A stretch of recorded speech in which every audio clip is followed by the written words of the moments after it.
Number 10, the king of hobbies. Everyone has their interests, right? Like for example, I like video games, and I like watching people scream at their teammates for not helping everyone else out. I'm looking at you, Blake. For kings back in the day, they didn't have people on Rocket League to scream at, so they had to find other interests. For Tsar Peter the Great, he had a lot of interests, and they were all very bizarre. Firstly, he had an obsession with short people, especially dwarves. To him, they were like his real-life dolls or something, and he would hold weddings for them and even hold lavish funerals, complete with small horses pulling a small coffin on a carriage, and even a very short priest to hold the ceremony. But other than this obsession with short people, he also dabbled a bit in medicine. He liked watching surgeries be performed like he was trying to be on Grey's Anatomy or something, but when watching the surgeries just wasn't enough for him, he would sometimes perform them himself. Now remember, he's not a doctor, so it's no surprise to learn that these surgeries rarely ever went well and people died. I certainly wouldn't trust him to give me any kind of surgery, but he was a king so he could do whatever he wanted. Peter the Great also loved dentistry. It is said that if you wanted to get all buddy-buddy with the king, all you had to do was let him pull your tooth. Sounds like the guy was one heartbreak away from starting his own medical drama, but in the worst way. Number 9. Banning coffee. This is the worst of the worst, people. Murad IV, Sultan of the Ottoman Empire. The guy banned coffee like an absolute monster. No more triples for you. He was born in 1612, and for the most part, his mother was ruling through him because he was so young. That's often the case with most of these young rulers. They just get, hey, you're 7, now you rule a kingdom, enjoy. It's tough, they're not gonna know what's going on.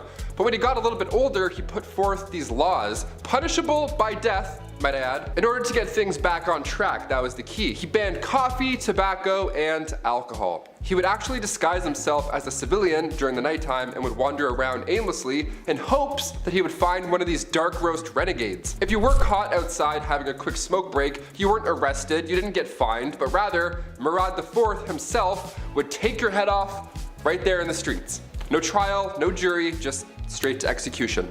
All because you're drinking a Bud Light Lime.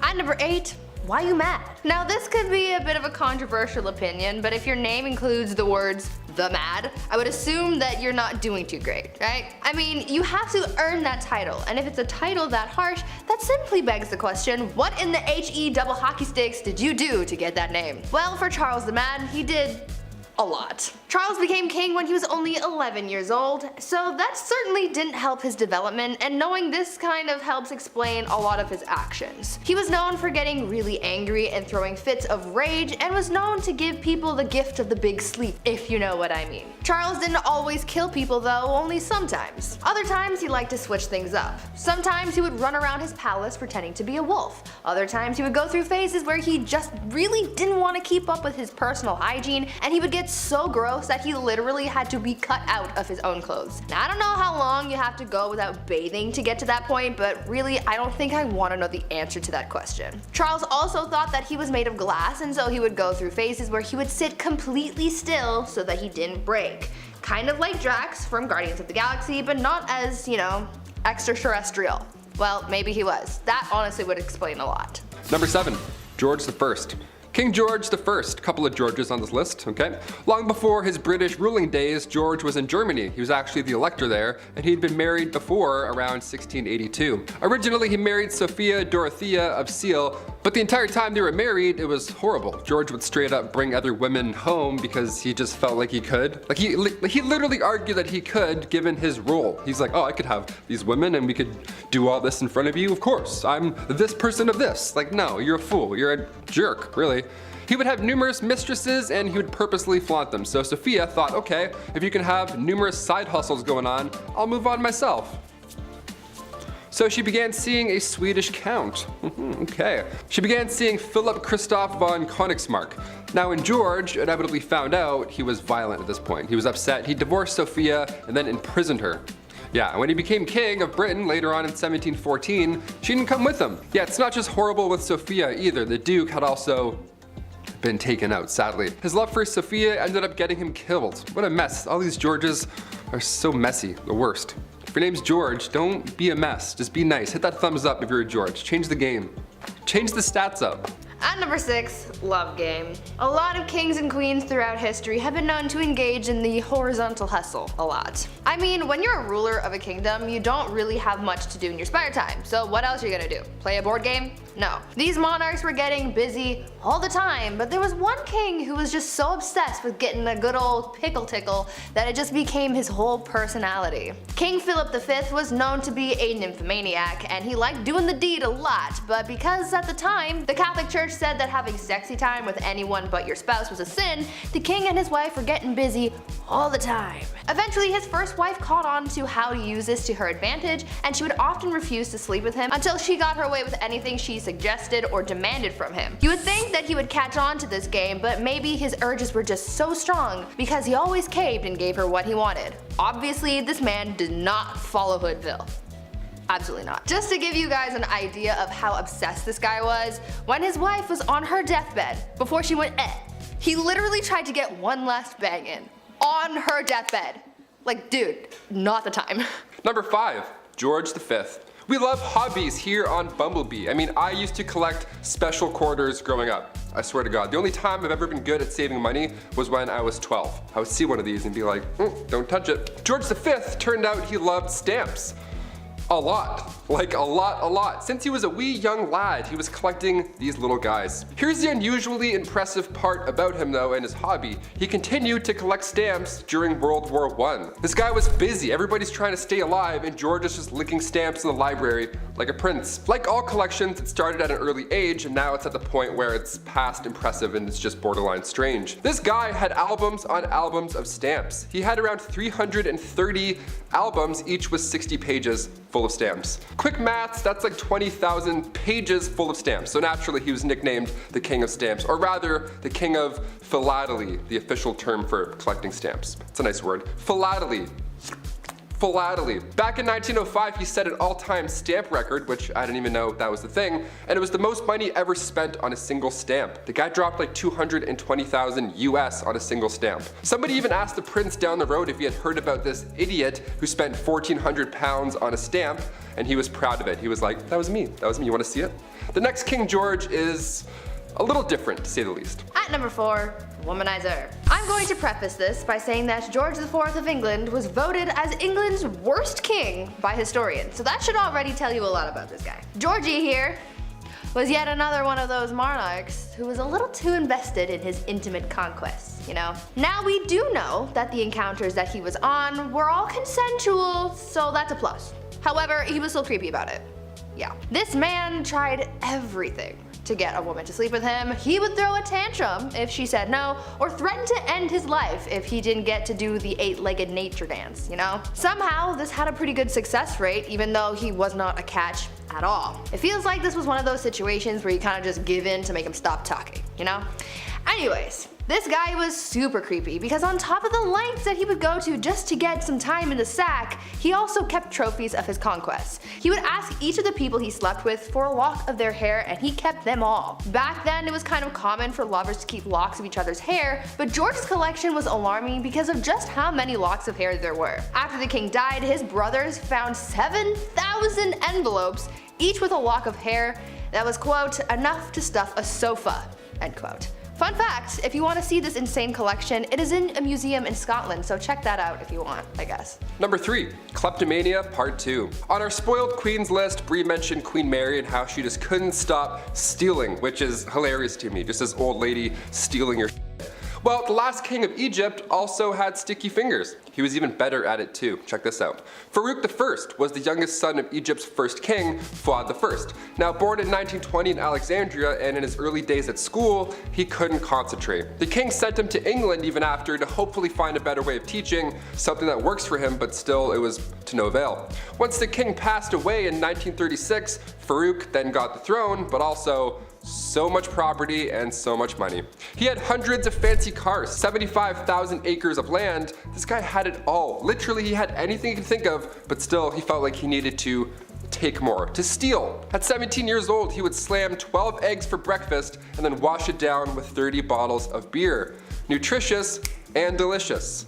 Horrible. On top of the fact that he loved to steal, he was the biggest hoarder. So he had thousands of shirts, randomly. He also had 50 diamond-studded walking sticks for some reason, and like a prince such as myself, he too collected coins. I mean, his collection was much nicer, but still, great minds think alike. Spoiled minds think alike, rather. Oh shit, this is eye-opening. One of the most bizarre facts about Farouk was he pickpocketed Winston Churchill once. He took the guy's watch. After everything I just said, he still decided to steal his watch. What a gem. We love him. Yeah. At number 2, the king of pettiness. Let's talk about a ruler that the Indian state of Alwar has described as controversial. If his own people are calling him controversial, then you know something's up, and boy, you better strap in because you're in for a wild ride with this one. Maharaja Jai Singh was pretty eccentric in a pretty dark way. He was known to have a temper and act on impulse, and he did some very questionable and downright scary things. He was known to be very competitive and hated to lose. One time while playing polo, he and his team lost, and so in retaliation he blamed the horse he was using and made the horse get extra crispy. He fired his horse. I'm sure you know where I'm going with that. If not, use your noodle, I don't know. Unfortunately, the cruelty towards living things didn't stop at animals, and he was also known to kidnap women from the streets and go all criminal minds on them. On a slightly lighter note, though, the Maharaja was also known to be very petty. Once he went into a Rolls-Royce dealership, and the person working there thought that he was broke and ignored him. Thinking that this was insanely rude, he bought 7 Rolls-Royces, sent them back to India, and used them to pick up garbage. This guy was really just doing the absolute most. And coming in at our number 1 spot, King Ludwig II. Home renovation shows rock my world. I can watch Love It or List It for months at a time.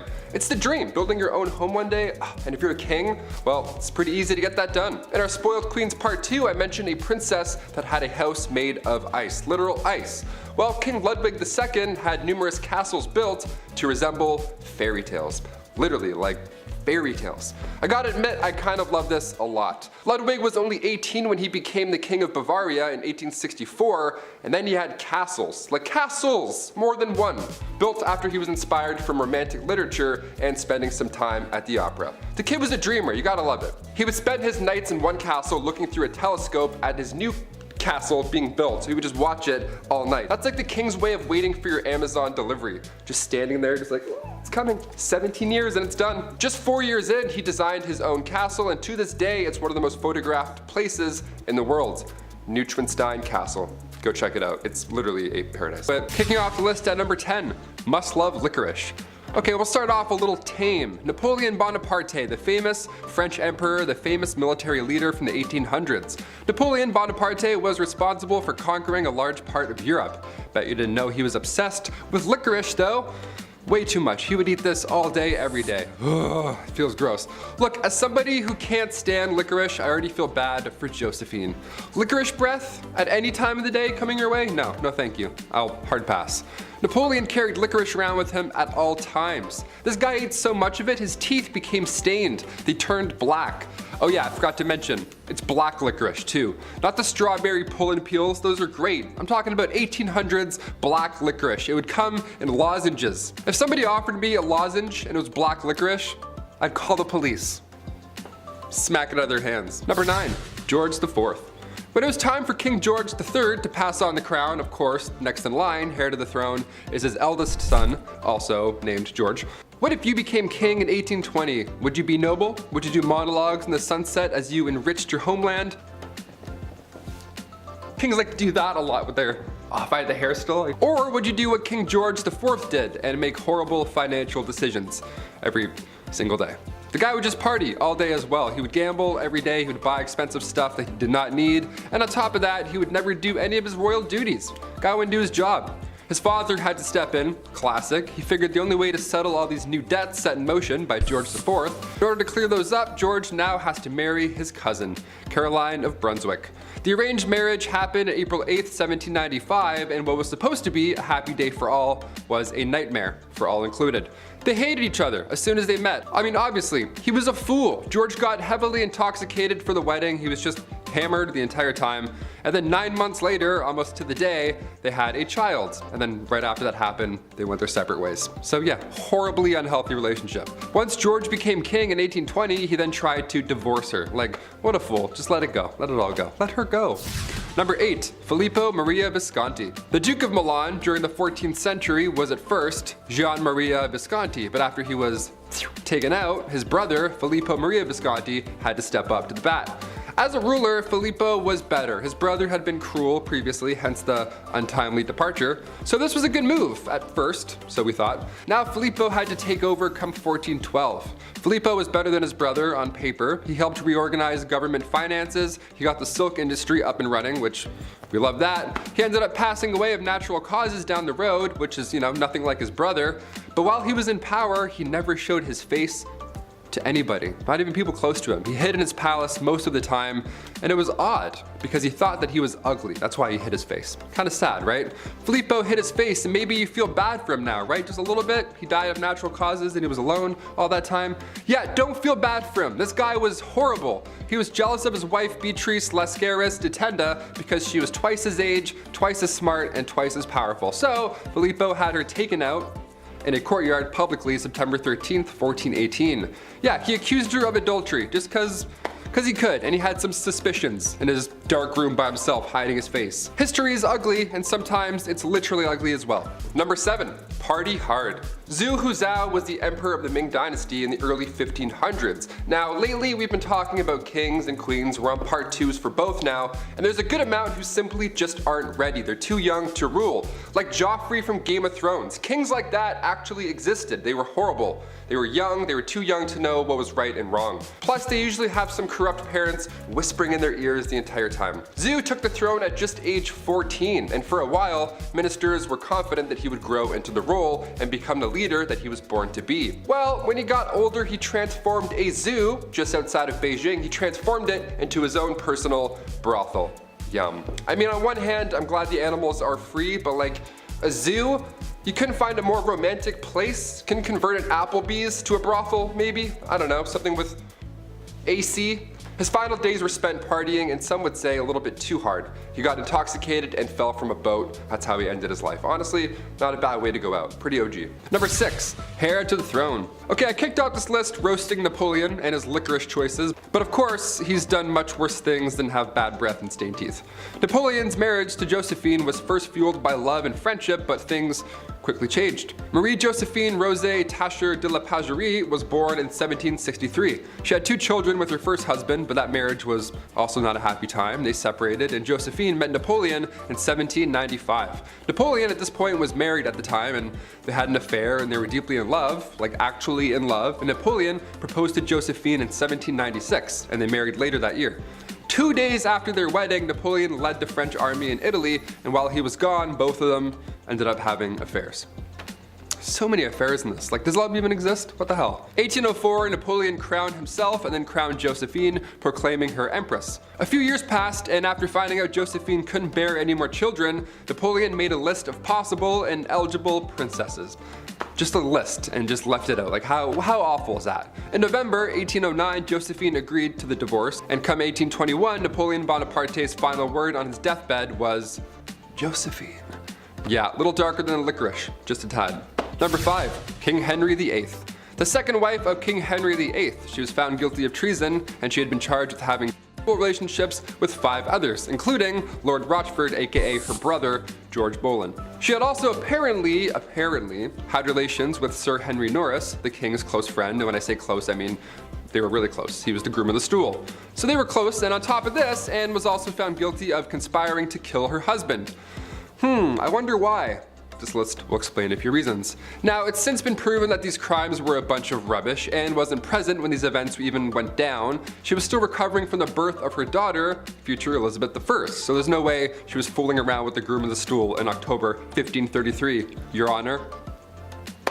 All 5 guys involved were executed on Tower Hill May 1536, and then 2 days later, Anne joked about her own little neck before being taken out with the sword herself. Yeah, all dark. There wasn't even a coffin for her burial. Somebody had to get an old elm chest from the Tower Armory. How horrible is that? Number 4, a bit better. Another one of King Henry VIII's wives, Anne of Cleves. Where do we even begin here? This one's pretty sad, man.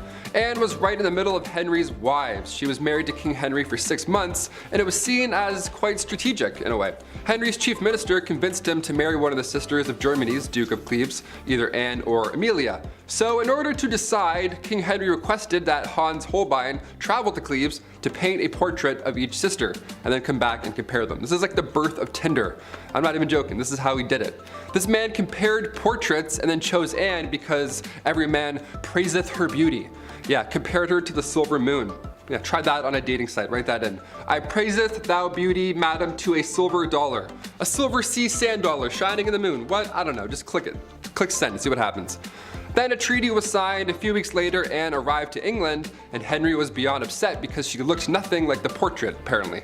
How horrible is that? Ah, you look nothing like this Victorian painting. How dare you? It's 6 a.m. and you've been riding a horse for 4 weeks and you don't look like this Victorian painting? Shame.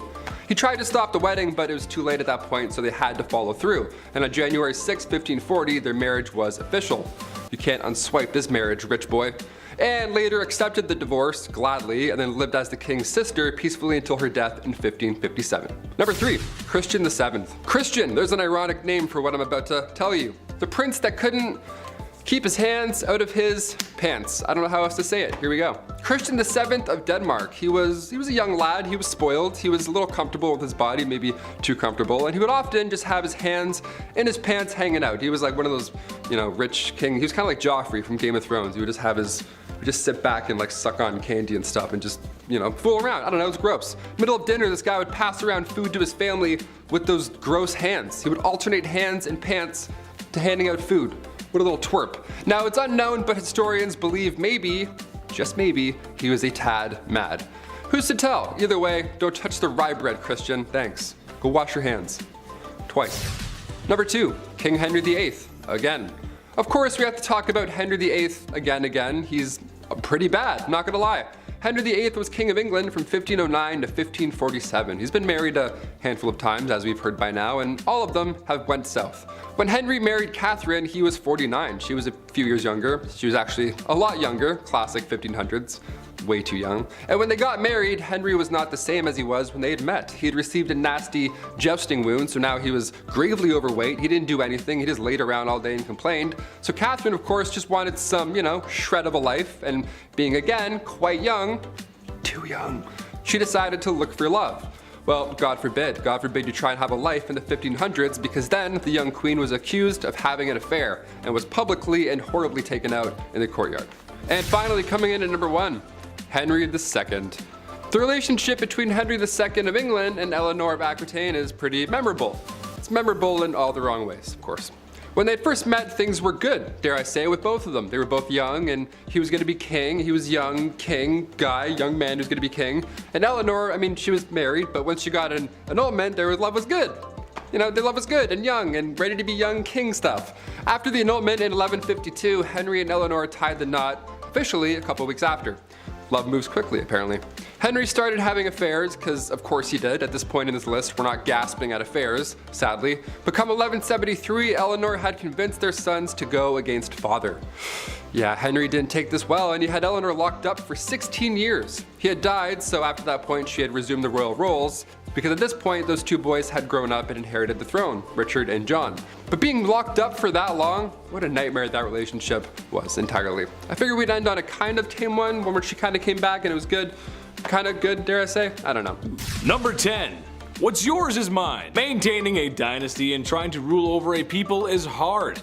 Many people have done it in the past, but if you notice, there isn't that many kingdoms left. So, it's no surprise that in Egypt, one of the largest and most successful civilizations of the ancient world and of all time, had some political strife. Berenice III had lost her husband Ptolemy, and she was doing her best to maintain power. In some serious Alabama energy, Ptolemy XI was made king, a stepson and half-brother. The man wanted it all to himself, and can you blame him? Look at the pyramids. Nice, I'd want him too. He promptly unalived his new queen because power moves. Some people didn't like this, and in some form of poetic justice, he was unalived by the people. What's the lesson in this one? Maybe that you can't trust your strange, closely knit inbred family members? I'm not sure, honestly, but it's just messed up. Number 9. Double Trouble. This one isn't exactly about a king removing a queen like his wife, but it is about kings ceasing the life of their queen, more specifically their mother. Clyricus and Oxythris were the sons of Amystrus, a woman handed off in marriage by the mad lad Macedonian himself, Alexander the Great. Well, like a lot of ye olde history, there was some power struggles. A power vacuum had been created in the death of Dionysus. You'd think that wouldn't happen over and over again, but you'll find that a lot in history. The power struggle was solved, and eventually Amystrus retired and remarried. Named a town after herself. Things were okay for Amystrus. Things were good. But one day her sons came to visit and noticed the Mon looked a little thirsty. So they drowned her in a river in a power grab that pretty much immediately backfired, as they too were unalived by the next guy in line. Pretty similar to the last story, but that's history, isn't it? Number 8. One too many. Sometimes when you're king, you're gonna have more than one wife that's 6 feet under. It's just how it goes sometimes. However, I believe there is no better example of this than Afzal Khan, whose actions were so egregious that I did a literal double take after learning about what this king had done. See, Afzal didn't just unalive one wife or a couple like history's favorite King Henry VIII. No, my busy bees. He is responsible for the termination of 63 wives, not wives. I'm not sure what kind of guy would make that kind of mistake. In fear of losing them to an invader who treated women slightly better, he had his soldiers give them a tall glass of drowning. Those who tried to escape were cut down without mercy. Yeah, I lived next door to the chief. He invited me in for a cup of tea. I sat down and he said, "That ain't it."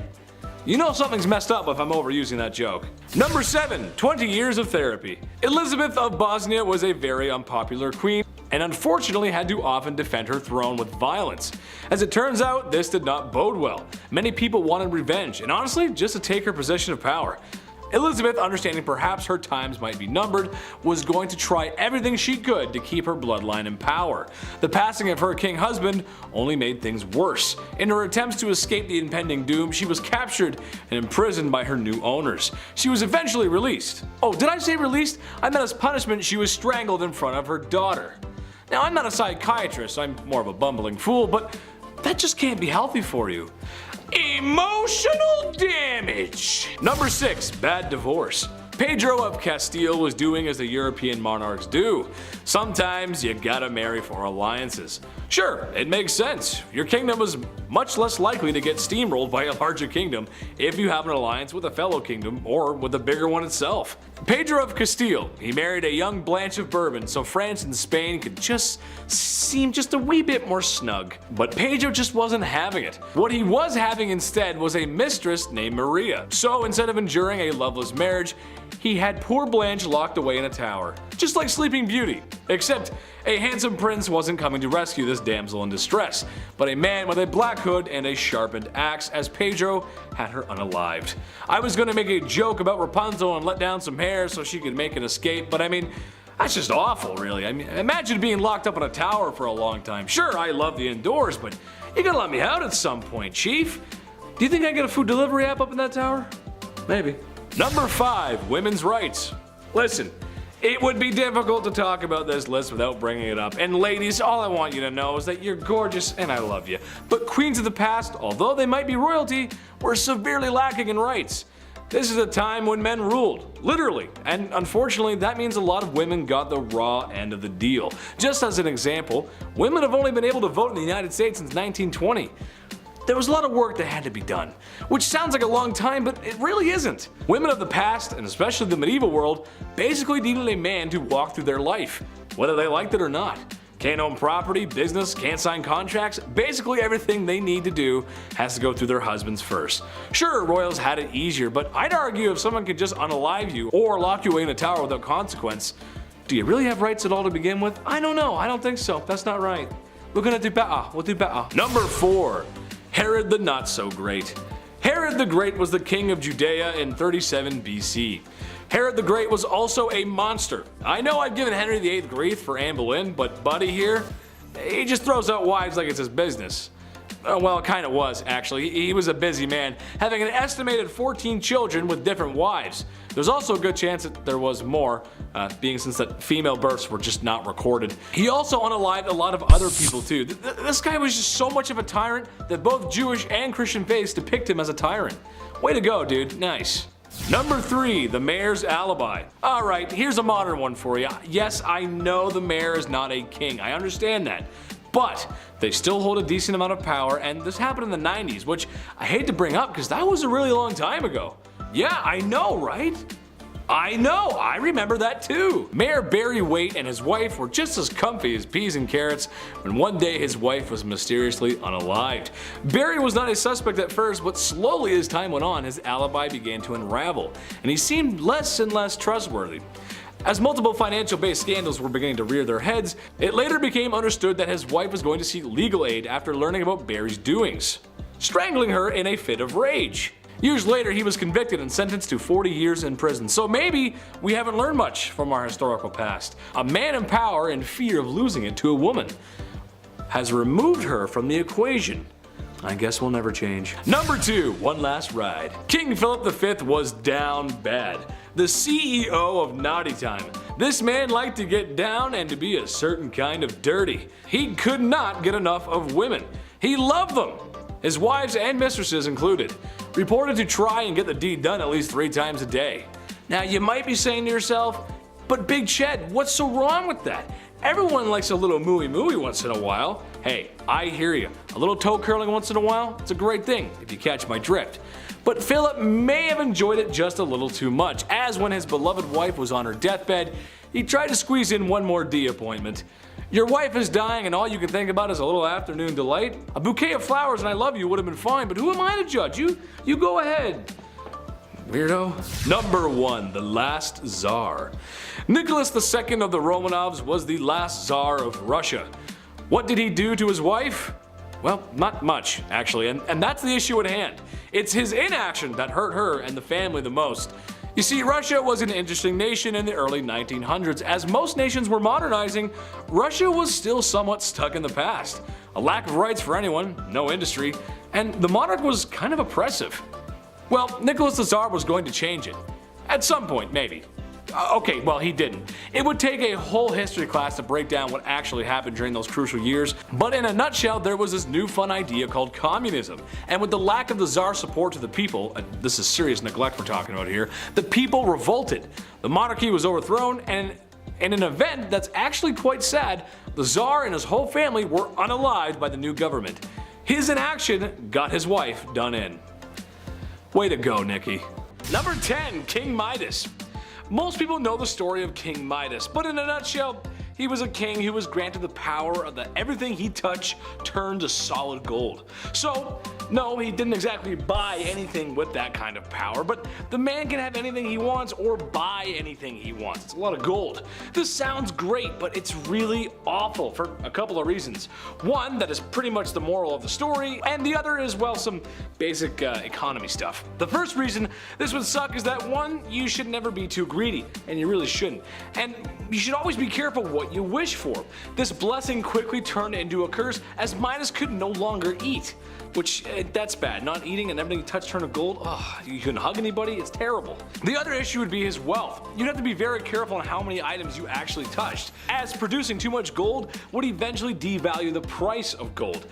Especially if you touch a bed or something, that's a lot of gold. Imagine how much a solid gold bed would weigh, or how much that would be worth. So in reality, you would be both starving and poor.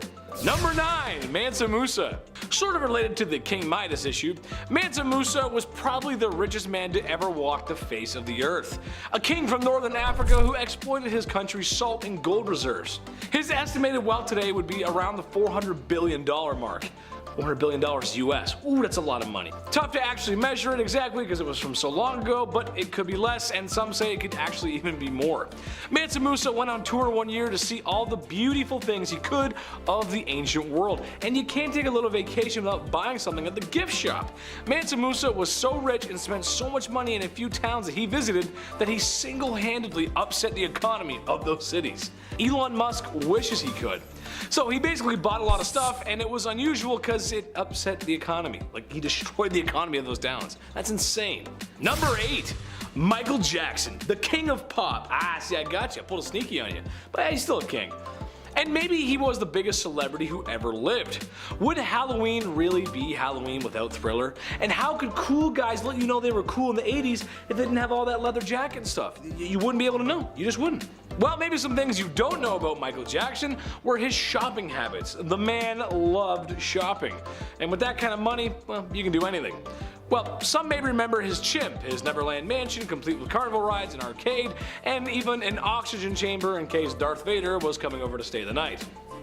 However, something very strange the man tried to do was he tried to buy a very strange man himself, or rather his bones. For some reason, Michael had a fascination with the Elephant Man, a man with severe facial deformities and freak show performer from the late 1800s. Michael tried to purchase his remains. That's it. That's the point. He tried to buy him. They wouldn't let him, but he tried. That's a weird thing to buy. Whenever I hit the number, I don't go, hey, 1-800 museum people, someone bring me King Tut. I want it. Number 7, Elvis Presley. Lots of similarities today. Elvis Presley, before Michael Jackson, he was probably the most famous person to ever exist. The king of rock and roll, baby, that's right. All I'll say is phone your grandma and ask her how she feels about him. She probably says she loves his music and those gyrating hips. At the time, it was pretty controversial. Boy, only if they knew what was going on today. Whew. Sorry 50s atomic families. Well, being that Elvis Presley was the king and the first celebrity to be idolized the way we do with modern celebrities, he became quite wealthy. Well, with all that money, he bought some weird things, including a chimp.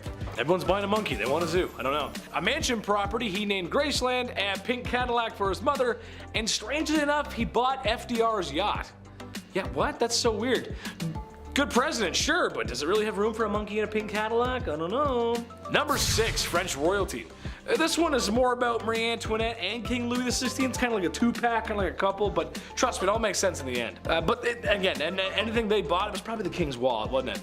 Okay, so when your country is starving, demanding more rights, and in general, life really sucks, what's the next best thing you do? Buy a $12 million necklace. Yeah, right, okay, I've said that before, sure. Okay, Chad, what else? Continue to live your opulent life on the king's and people's dimes. Sure, why not? It makes sense, okay. I'm talking too much. Well, something I learned today and something that Taylor showed me is that I guess the last queen of France was a little lonely. So what did King Louis do to fix this? Spend more time with her? Nay. Buy her a new dog? Nay, sir and madams. He had her pug from Austria imported to the country. And anyone can tell you that when something is imported, you are going to be dishing out a few more dosh. Yes, that's right. They imported her pug from Austria. Imagine how that sounds when your house is literally falling apart, you're starving, and you pay the most taxes. Makes you want to put heads on pikes.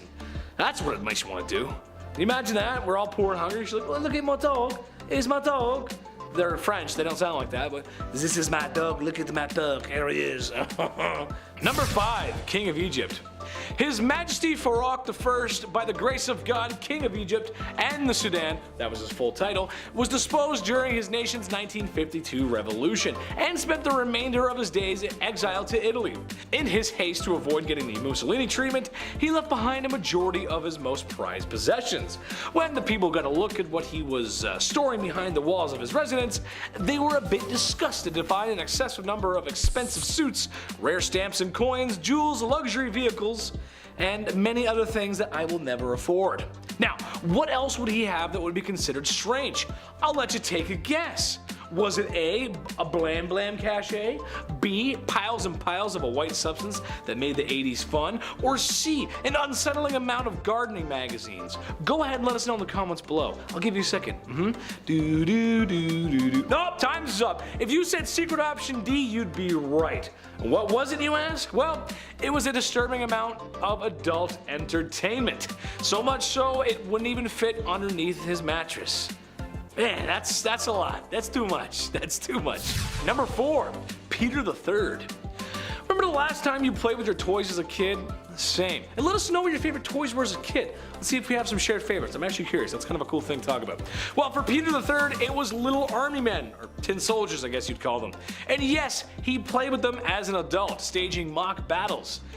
Is it the weirdest thing ever? No, it's not. But he was a king, so that's a wee bit strange.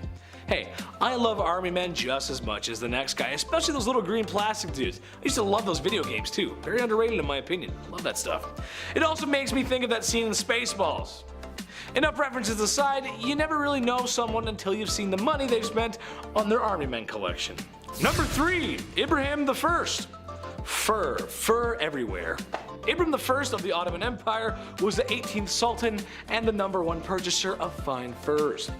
Personally, I've never had any fine furs. I grew up in the trailer park and Mama always said that fur was cruel anyway, so I never felt the luxury of fine furs, if you will. It must be nice because Ibrahim loved them so much. Like, he really loved them. His whole wardrobe consisted of them, in fact. Plus, his walls were covered in them, and apparently even his curtains. I don't do well in heat, so I'll pass on that. I'd be sweating way too much. Too much fur. Number 2, the locksmith. Who are you and how'd you get in here? I'm the locksmith. And I'm the locksmith. Classic Leslie Nielsen. God, I love that guy. I love those movies. I'd love to make one day. Or star in one. Hollywood, call me. King Louis XVI, the last king of France. We're back to him again. The man spent his time and money on something rather strange. No, not all was spent on his wife and her life. And yeah, I'm kind of putting him on the list twice, but trust me, it's weird. I mean, come on, he gave the queen whatever the heck she wanted. Well, apparently he loved to spend his time and money on locksmithing. What? Yeah, that's so weird. He would spend his time trying to get into locks and understand them. He was also stated as saying that every man should have a passion. Hey, maybe put down the locks and start helping the people as a passion. There's an idea. What a great idea. Feed the people. Instead, I'm just going to work on this lock. I'm just going to go ahead and almost got it. Yep. Number 1, Christian VII of Denmark. I saw this and I just had to put it on here. I mean, come on. Apparently the guy wasn't very mentally stable. I mean, who is these days? Apparently the royal spent a lot of his time waxing his carrot, polishing the flagpole, tenderizing the gabagoo, charming the snake, self-firing on all cylinders, the one-handed bedroom dance, what I did all summer long in high school. You get the point, okay? You understand what I'm trying to say. Truth of the matter is, you don't get there with a little help from Vaseline or St. Ives. The man bought time so he could be this way. The man is either a legend or a crazy person. Imagine having that much money and that much time in your day that that's all you do. At number 10, Caligula. This guy reigned for 4 years, and the amount of straight up excess he demanded led him to be the first Roman emperor to be assassinated. Caligula was 25 years old when he took power in 37 AD, and he was great. He announced political reforms and recalled all exiles, but within the same year he contracted an illness that sent him a little loopy. Like to the degree of ordering hundreds of Roman merchant ships to form a 2-mile floating bridge across the Bay of Paola so he could spend 2 days galloping back and forth across it on his horse Incitatus. Oh, speaking of his horse, he loved that animal so much, giving him his own house with a marble stall and ivory manger. And he almost appointed the horse consul before Caligula met his end. It got worse in the years after his demise, like in 39 and 40 AD when he led campaigns to the Rhine and the English Channel, where he actually avoided battles and instead did things like commanding his troops to plunder the sea, which means gathering shells in their helmets. The perfectly sane kind of things that you do when your favorite quote is, "Remember that I have the right to do anything to anybody." Number 9, Ramses II. He literally has the most statues of himself of all the 4,000 years of Egyptian pharaohs. That is really all I gotta say, actually. Ramses II was undoubtedly the greatest pharaoh. I don't know if that justifies his spoiled ways, but it helps explain them at the very least. He was a master builder, a war hero, and brokered peace all around over his crazy long reign. But he was also really good at the whole propaganda thing. Like I said, he has statues of himself all over Egypt that even to this day are hard to avoid. Not to mention all the buildings built in his name, including a whole temple to himself and one to one of his wives, Nefertari. He moved the capital from Thebes to the new capital he created, named, unsurprisingly, Pi Ramses, from which he ruled for 67 years, had literally hundreds of children and dozens of wives.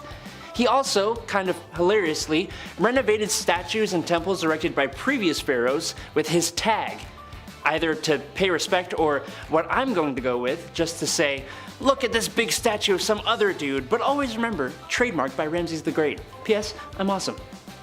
Number 8, William II. Usually being overshadowed by his father William the Conqueror and his successor Henry I, William II wasn't a well-liked king, particularly by the church, because, William kept positions for bishops empty so he could take their incomes, which made me laugh when I read it actually. The Archbishop of Canterbury Anselm really had an issue with William, even going into exile until William ceased to live. But this just left the revenues of the Archbishop of Canterbury vacant, making William able to claim those funds as well until the end of his reign. He obviously was not a fan of the church, but his armies definitely were a fan of him. He was great when it came to warfare and was able to pretty much guarantee loyalty by showing it. William didn't have any heirs or wives, which led people to question his preferences, if you know what I mean. He ultimately met his end at the tip of an arrow during a hunting accident, but he was always remembered for being ruthless and giving into his vices. Number 7. Murad IV. Something about kings being great also goes hand in hand with them being terrible at the same time. 17th Sultan of the Ottoman throne, Murad IV came to power in September 1623 at the age of 11. But since he was so young, the Ottomans were ruled by his mother, Kosum Sultan, and other relatives, who did a pretty horrendous job.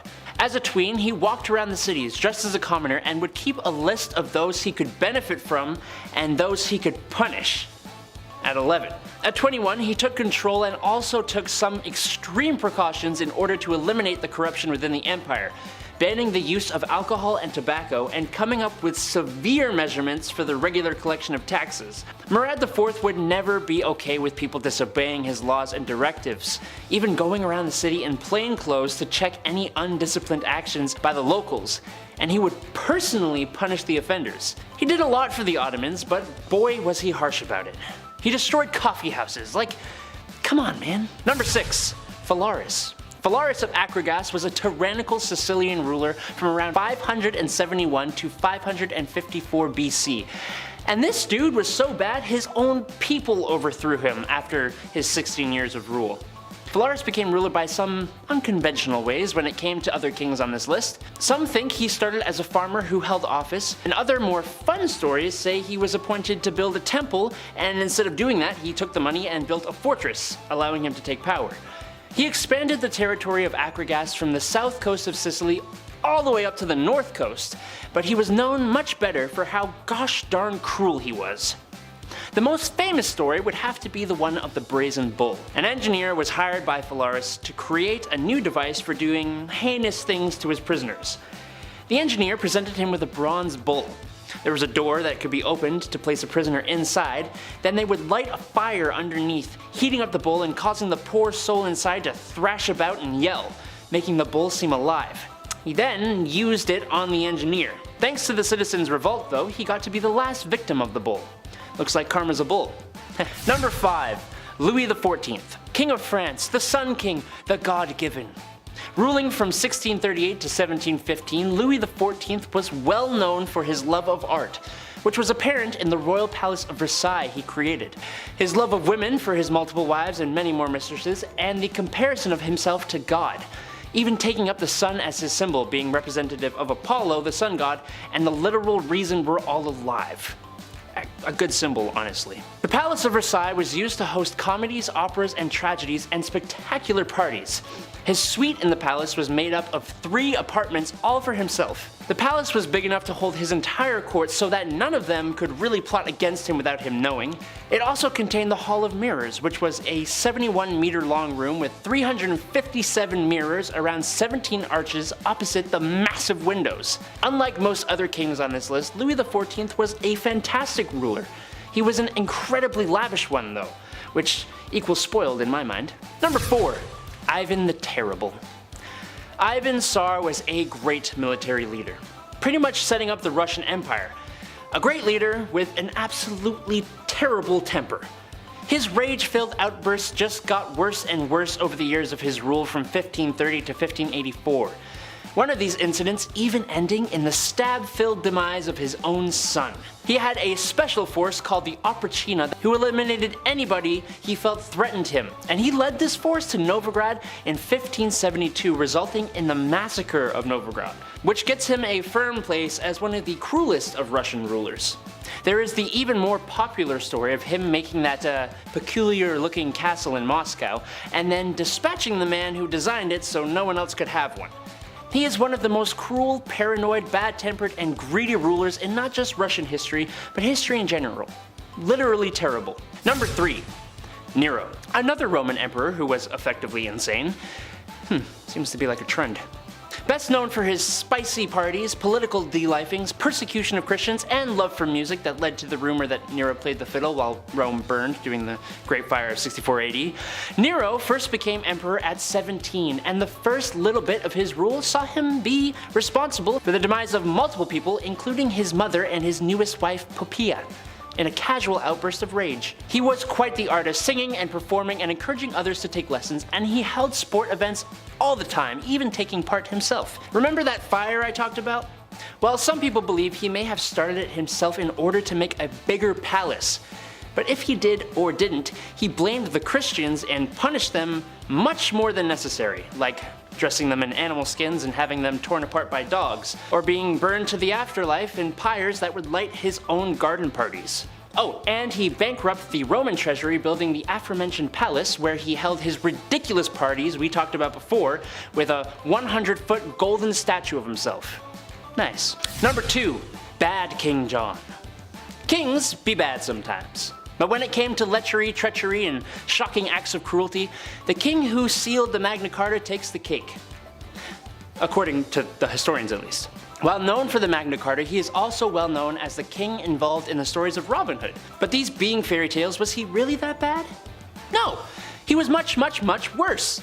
During the time that he ruled, most nobles who were captured in war were kept in not so bad confinement. John said no though.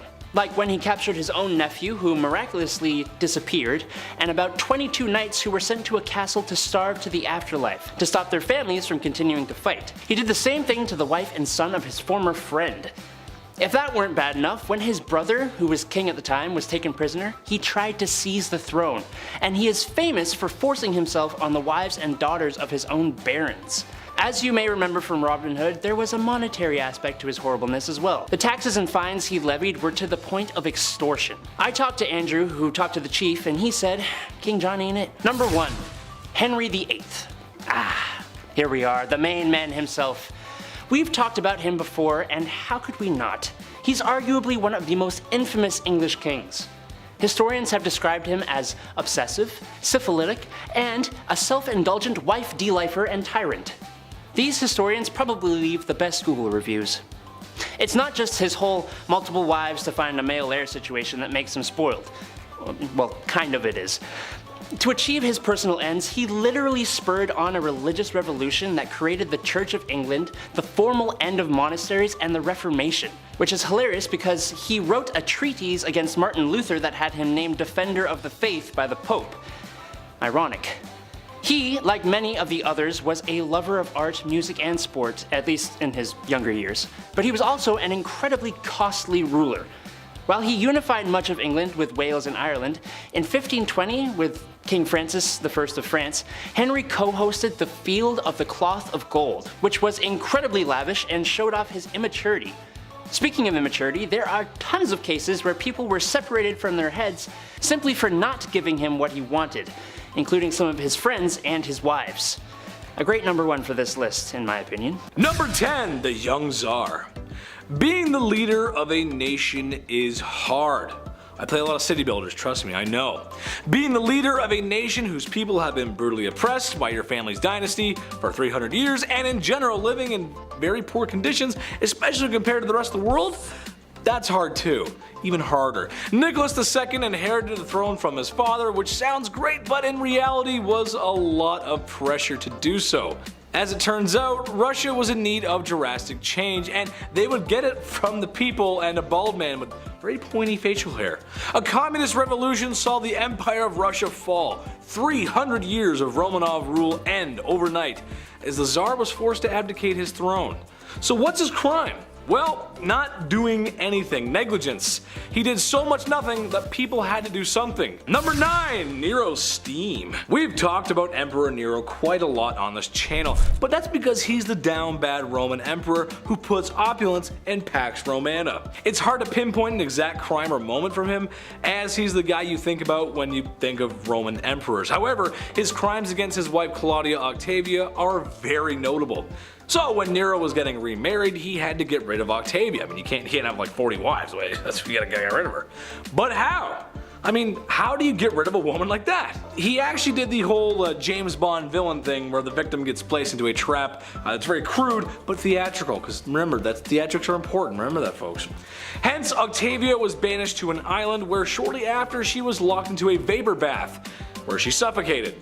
Naturally, to make himself look better, they made it look like she did it, not him. So yeah, what a great guy. What an absolute hero in that story. Definitely not a villain. Number 8. Afzal Khan. Everyone remembers King Henry VIII for doing what he did to his wives. A naughty, slap on the wrist, naughty, don't do that, for shame. However, I would like to offer Afzal Khan as the alternative monster here. He didn't unalive a handful of wives like Henry, no. He actually managed to rack up a count of 63. Yep, you heard me right, 63. First off, I don't know how you have that many wives and or remember names, let alone birthdays and anniversaries. I would not do very well in that situation. Well, what's the reason for all this blood spilling? It's pretty horrible, actually. Simply because he was being invaded, and the guy who was invading him and winning was slightly nicer to women and was going to most likely give them a better life. Jeez, talk about if I can't have it, no one can. God.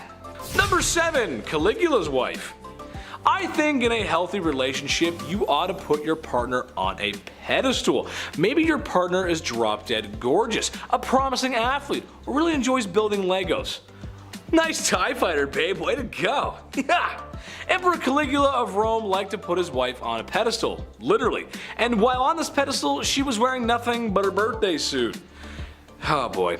Well, all of his friends, politicians, generals got to gawk and stare at her, and in some weird goth power flex, he would oftentimes hold a knife to her and tell her that he could just end her life whenever he wanted because he can do that. Not to mention the guy had a complete narcissist complex, building statues of himself everywhere just so she can like, oh great, there he is again, it's him again. Number 6, Genghis Khan. I bring the man up again because he's responsible for so much loss, so much blood spill, so much pain. Sure, they were effective warriors and archers, but they were brutal, dude, especially him. They took what they wanted when they wanted, and it said that he was responsible for so many lives lost that it affected the carbon footprint of the planet. Dude, that's insane. That is literally insane. Also to note his treatment of rather mistreatment of women. YouTube won't let me say much, but I can tell you that these ladies were not inviting him into their bedrooms. It wasn't good. As it stands today, because of his bedroom misconduct, his DNA still lives on. 5% of men worldwide share his DNA. Number 5, Pedro of Castile. Pedro of Castile was doing as the European monarchs do. Sometimes you gotta marry for alliances. Sure, it makes sense. Your kingdom is much less likely to get steamrolled by a larger kingdom if you have an alliance with fellow kingdoms, or the bigger kingdom itself, actually. Pedro of Castile married the young Blanche of Bourbon of France, and so Spain could just be a wee bit more snug, in case the English come over. You gotta be careful. But Pedro just wasn't having it. What he was having instead was a mistress named Maria. So instead of enduring a loveless marriage, he had poor Blanche locked away in a tower, just like Sleeping Beauty. Except a handsome prince was not coming to rescue this damsel in distress, but a man with a black hood and a sharpened axe. You know what I'm talking about. As Pedro had her unalived. I was gonna make a joke about Rapunzel and let down some hair so she could make an escape, but I mean that's just awful, really. Imagine being locked up in a tower for so long. Sure, I love the indoors, but you gotta let me out at some point, Chief. Do you think I get food delivery apps to work up in a tower? Because otherwise you have to let me out, dude. Comic-Con's coming. Anime Convention North's coming, buddy. I gotta go. Gotta get my Naruto on, bro. Come on, man. Number 4, hands-on funeral. This one's just gross. When you're in a relationship, it can provide you with some great things. Someone to go through life with. Companionship, love, and if you're lucky, someone who's a good cook or a baker. Oh, love me some baked goods. However, also in a relationship, sometimes you do more than that. Sometimes you get a little close under the sheets, if you know what I'm saying. Take King Philip V, for an example, who loved loving his wife so much that he just couldn't help himself, you know? Like for instance, when his wife tragically passed away, he wanted one last ride. But he penciled in one more trip to Toe Curl City before she was laid to rest. God, that doesn't seem right, you know? That just let her go peacefully, you know? Let her just Number 3, Lenin. Okay, while not a king in the most stereotypical sense, he did dethrone a king and made himself an autocratic dictator, which is basically a king just modern. Trust me, it is. Yep, trust me. In a nutshell, Lenin had been anti-royal for most of his life, but after some help from some sneaky Germans and other Soviets loyal to his cause, the Tsar had no choice but to abdicate, like I said at the top of the list. He abolished the Tsar's secret police and then put in his own. And had people oppressed, which was one of the main reasons why the whole revolution started in the first place. See what I'm getting at? He was supposed to get rid of the evil monarch, and he became the evil monarch. Well, see, then a civil war broke out, and then he was worried that the exiled Tsar might escape and try to retake the throne, and, well, he had some goons take care of him, and, well, the family too. You can never be too sure. You gotta take care of everything. You gotta get rid of everybody. You just can't be too sure. Number 2, Pope John XII. For those who aren't very religious like myself, the Pope is the big one. He's next to God, and for a minute there, he was the most powerful man on earth. Seriously, I mean, this guy could crown kings. He's the king of the Vatican and the king of kings in the Holy Scripture. It's kind of serious. And today he's got a really cool car for parades. The Pope-mobile's pretty sick, not gonna lie. However, Pope John XII was anything but a sweet old man who delivers the holy messages from God. This Pope was doing a lot of anti-Pope behavior, if you will. Now, I for one wouldn't care if the man had a girlfriend or a glass of wine. Heck, some rules need to be changed, but this Pope was most known for his lavish, how you say, adult-themed parties, and was known for getting hangovers. It got so bad at one point, it started a war. Number 1, not so slick shady. Marshall Mathers, Eminem, the king of rap, and named king of hip hop by Rolling Stones magazine. Hence he's the king, I gotcha. Despite what you think of the man's lyrics, especially vulgarity, he's an excellent wordsmith and could write rhymes that would leave you tongue twisted. However, I don't think it would come to anyone's surprise that the man's got a few charges under his belt, especially the way he talks about Kim. There's a couple bad things said about her, I don't know. Back in 2001, arguably the peak of his career, Eminem assaulted somebody in a nightclub after getting fresh with his wife. He got 2 years probation. Maybe he is saying the things he's saying in those songs. Maybe he's telling the truth. I don't know. Starting off this list at our number 10 spot, we have Ivan IV, more commonly known as Ivan the Terrible. He was the son of Vasily III, who is the Rurikid ruler of the Grand Duchy of Moscow. After his father's death, however, at just 3 years old, Ivan was named the Grand Prince, and by the time he was 16, he was declared as the Tsar or Emperor of Russia, officially establishing the Tsardom of Russia. Ivan and his reign are certainly known for the transformation of Russia from a medieval state to an empire, but not without a huge cost to the people of Russia, as well as a hit to the long-term economy. Ivan has been described as being intelligent and devout, but also prone to paranoia, rage, and episodic outbreaks of mental instability that only increased the older he got. One of the main points of extreme violence and viciousness was the massacre of Novgorod, which saw the deaths of an estimated 2,000 to 15,000 people, as well as a shocking amount of acts of extreme, violent cruelty. In the later years, like I mentioned, his violent tendencies only got worse, which led to him doing things like striking his heir in the heat of an argument so badly that it left him with brain damage. In the end, Ivan the Terrible met his demise from a heart attack in 1584. Yeah, they say that impaling hundreds of people every day isn't great for the heart health. Someone should have let him know about vitamins and minerals, or maybe some good cardio-heavy exercise. I don't know. In our number 9 spot today, we have Leopold II. As the second king of the Belgians, Leopold has been said to be responsible for the deaths of somewhere between 2 to 15 million people. Yeah, million. It wasn't in Belgium that he committed his atrocious acts, however. It all started when he claimed himself to be the founder and sole owner of the Congo Free State, which was a private project he undertook on his own. Leopold loved colonialism. He wanted to colonize everything he possibly could, and this is why he started the International African Society, which he used to travel to Africa, claim land that obviously wasn't his, and we're not talking about a small piece, we're talking about land that is several times the size of Belgium, and many countries just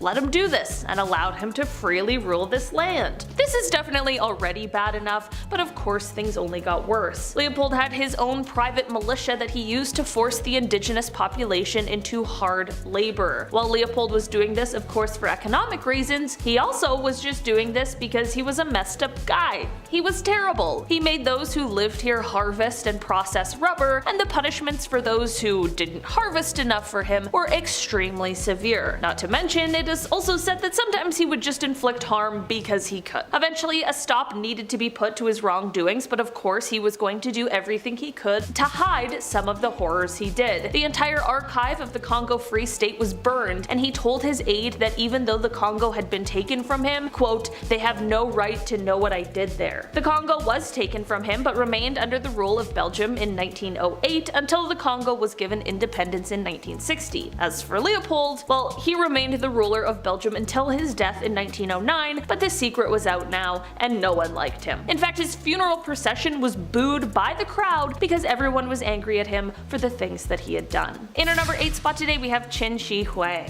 While this leader is often credited with creating the first unified Chinese empire, the Qin dynasty, these accomplishments didn't come cheap. When he came to power in 221 BCE, he strictly followed 7 principles which not only pushed for severe punishment but also acted in contraries and issued unattainable orders. He also is said to have been extremely paranoid about the power of the educated, which led to him burning books so that no one could ever learn what was in them, and he also killed 460 Confucian scholars in just 1 year, which some claim was because they were unable to make him immortal. Huang wanted not only to establish a transport system but also build a wall to keep out enemies, and this meant that he had to relocate at least 120,000 families. He declared that all would be equal under one law and then taxed everyone heavily, and because of these heavy taxes as well as the insane labor that was expected to create the wall and the transport system, thousands of people were overworked, starved, and perished. He also had laborers create a massive tomb for him, complete with 8,000 life-size terracotta warriors and horses, which you may be familiar with because now it is rumored to be an extremely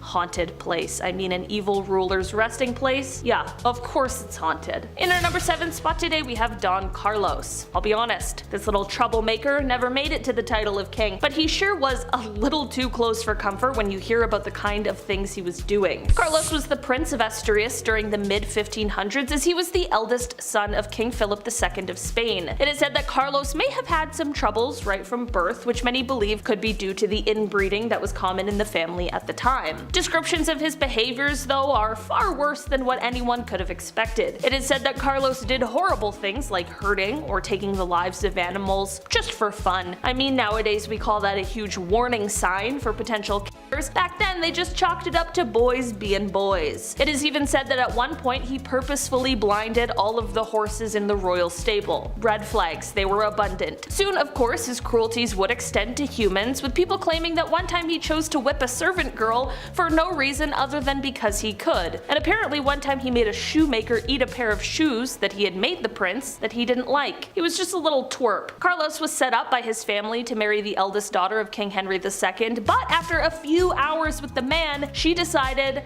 there's no way in hell. Like, he was so bad, she would rather marry his dad, which she did in 1560. In the end, Carlos was found to be plotting to take out his own father, which landed him in prison in solitary confinement, where he passed away 6 months later. In our number 6 spot today, we have King Charles VI. King Charles VI started off his reign by being very well loved and respected, but as time went on over his 4 decades of ruling, he ended up being known as Charles the Mad. His erratic behavior had him hacking up knights, imagining that he was St. George, and he would also have bouts of amnesia where he would be able to recognize some people but not his wife and children. This is all very strange and of course quite sad, as he was obviously exhibiting signs of extreme mental illness, but one of the strangest symptoms was him believing that he was made of glass. He was terribly frightened of falling or being jostled too hard, and he would actually insert iron rods into his clothing to try and keep himself from shattering. But then he would also apparently run wild at top top speeds throughout the halls of the castle or the streets, which would obviously mean that he was totally abandoning his sphere of fragility. It apparently got so bad that he had to be held inside with the entrances bricked up. Sadly, he continued on this path until he passed away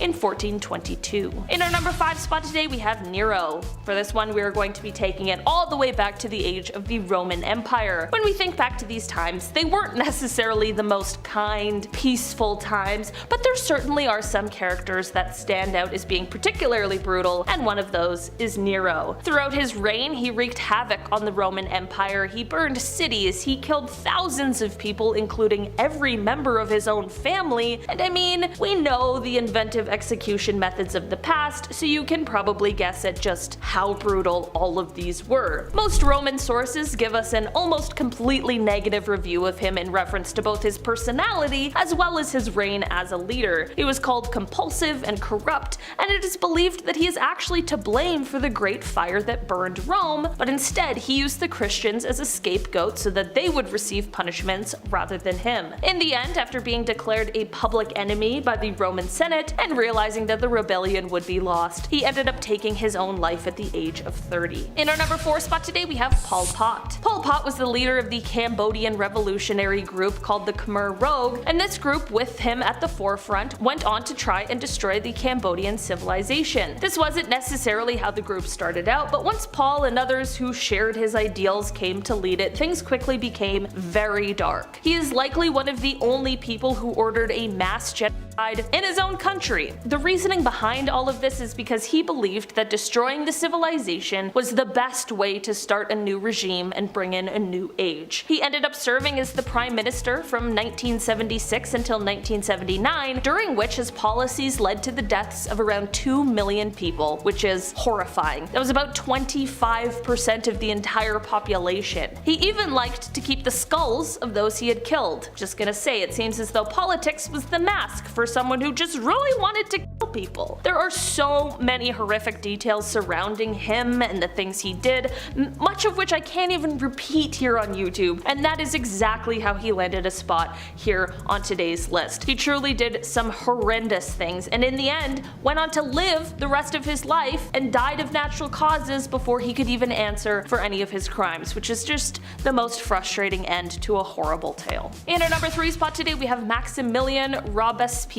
Okay, I'll be honest. This is quite a polarizing one. Maximilian, on one hand, was great. He advocated for universal suffrage, for unrestricted admission to national posts, and he was against racial and religious discrimination. Especially in the time he ruled in, this was huge. Of course people were against him, but in our modern views, he was way ahead of his time in these beliefs. On the other hand, however, he was extremely violent and was the leader during most of the French reign of terror that happened during the Revolution. It is said that during this time he was responsible for imprisoning somewhere around 300,000 and killing somewhere around 40,000. During the Revolution in 1793, he was elected head of the Committee of Public Safety, and from that point on, any voice that was in opposition to the change that was happening was struck down and silenced by him. Throughout the years, his ego and power only grew, which led to him being a little too quick to use the guillotine, his favorite execution method. He was getting a little too cozy with that thing, so much so that he began to use it even on people who had, at one time, been his allies. We saw this clearly when it came to the execution of George Danton, who Maximilian had executed after he suggested maybe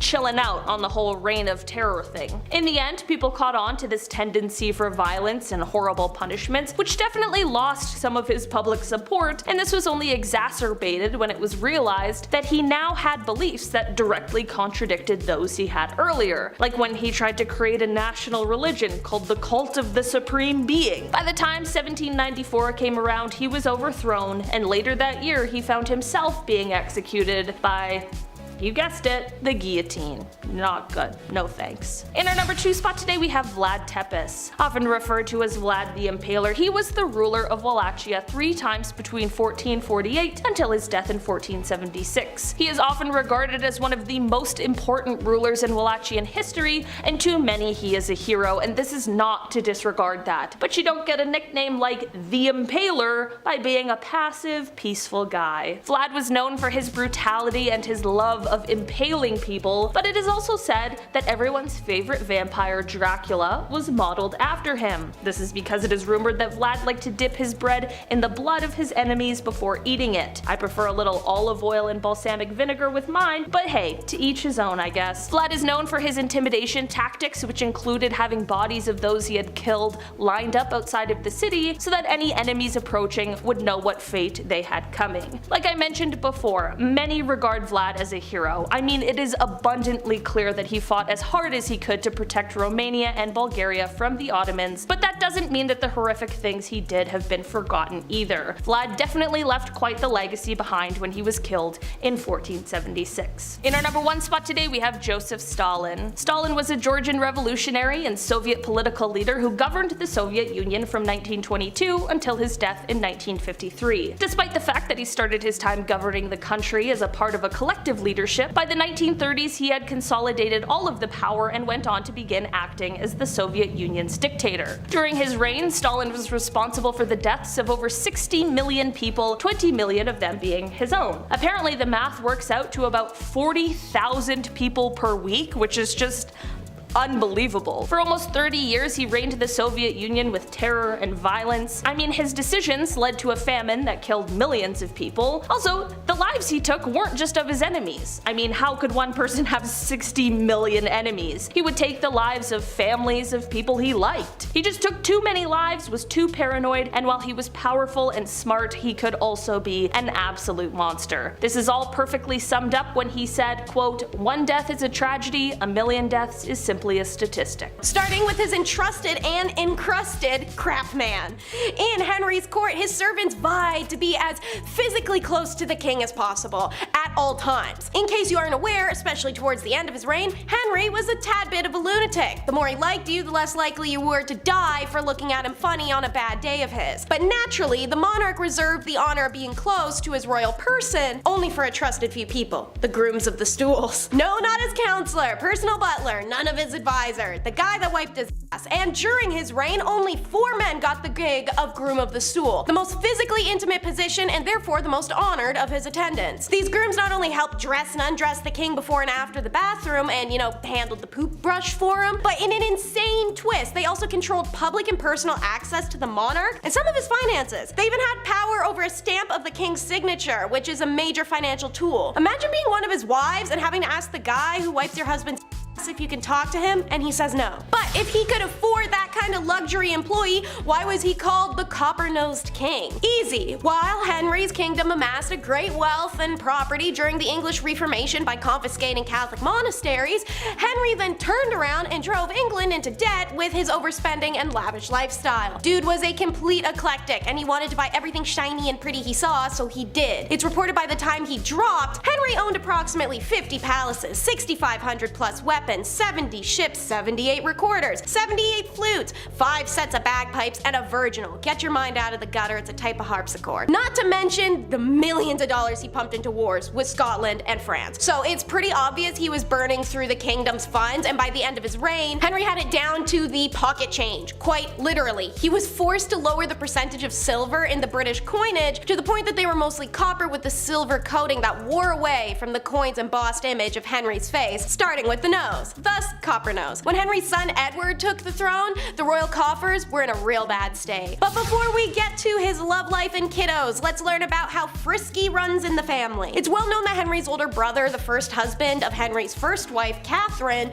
died young. But did you know he had 2 royal sisters who made his life a living hell for fun? Henry's older sister Margaret was just as feisty as her brother. She was sent to Scotland to marry that country's king, James IV, at just 13. She did produce an heir after a couple years, the future James V, but her crappy adulterous playboy spouse didn't live terribly long. So, as a single queen, Margaret wanted to keep up her luxe lifestyle at her brother Henry's expense, which he did not love. Maggie battled it out with the Scottish nobles over the right to serve as her son's regent, but she fell for and married another Scottish noble, the Earl of Angus. Henry's other sister, Mary, had some equally troublesome marriage issues, at least for Henry. He married her first to the elderly King Louis of France, but that monarch Mark passed away very shortly after. A smart woman who recognized being married to a literal senior could kind of work in her favor made Henry promise her before her marriage if she was to be widowed, her next husband would be a man of her own choosing. Henry agreed, which hilariously was a bad idea but only for him because now a widow, Mary chose to wed a commoner who was Henry's best friend, Charles Brandon. The king was furious that Mary would marry against his will since he had no intention of keeping his promise to her, and that her second wedding took away the opportunity for him to make alliances using her. But Mary and Brandon told him to suck it and stayed married till her death. Their descendants included the Lady Jane Grey, the infamous 9-Day Queen. And before he went around dismantling religions to get some nookie, Henry was a devout choir boy. You might know Henry as the king who split from Rome and brought around the Anglican faith, but in his youth, Henry was a vehement supporter of Catholicism and its head. He sent tin from Cornwall to adorn the roof of Pope Julius II's new palace. He supported the papacy and in 1521 even published a book-length slam poem against the German Protestant reformer Martin Luther. He referred to Luther as a venomous serpent, a pernicious plague, an infernal wolf, an infectious soul, a detestable trumpeter of pride, calumnies, and schism. In recognition of Henry's forceful piety, Pope Leo X, I can't remember that number, awarded him the title of Fidei de Defensor, aka Defender of the Faith. Henry was actually going to join the church himself before his older brother Arthur died and left him a throne and a wife to take care of. Scarcely a decade after being called Defender of Faith, Henry led a schism of his own, cleaving the Church of England into the wider Catholic Church after the Pope Clement refused to annul Henry's 16-year marriage to Catherine. Oh, it's time, y'all, because you may have known he was a womanizer, but did you know Henry was also a consistent king? What do I mean? Have you guys ever paid attention to the names of his wives? So,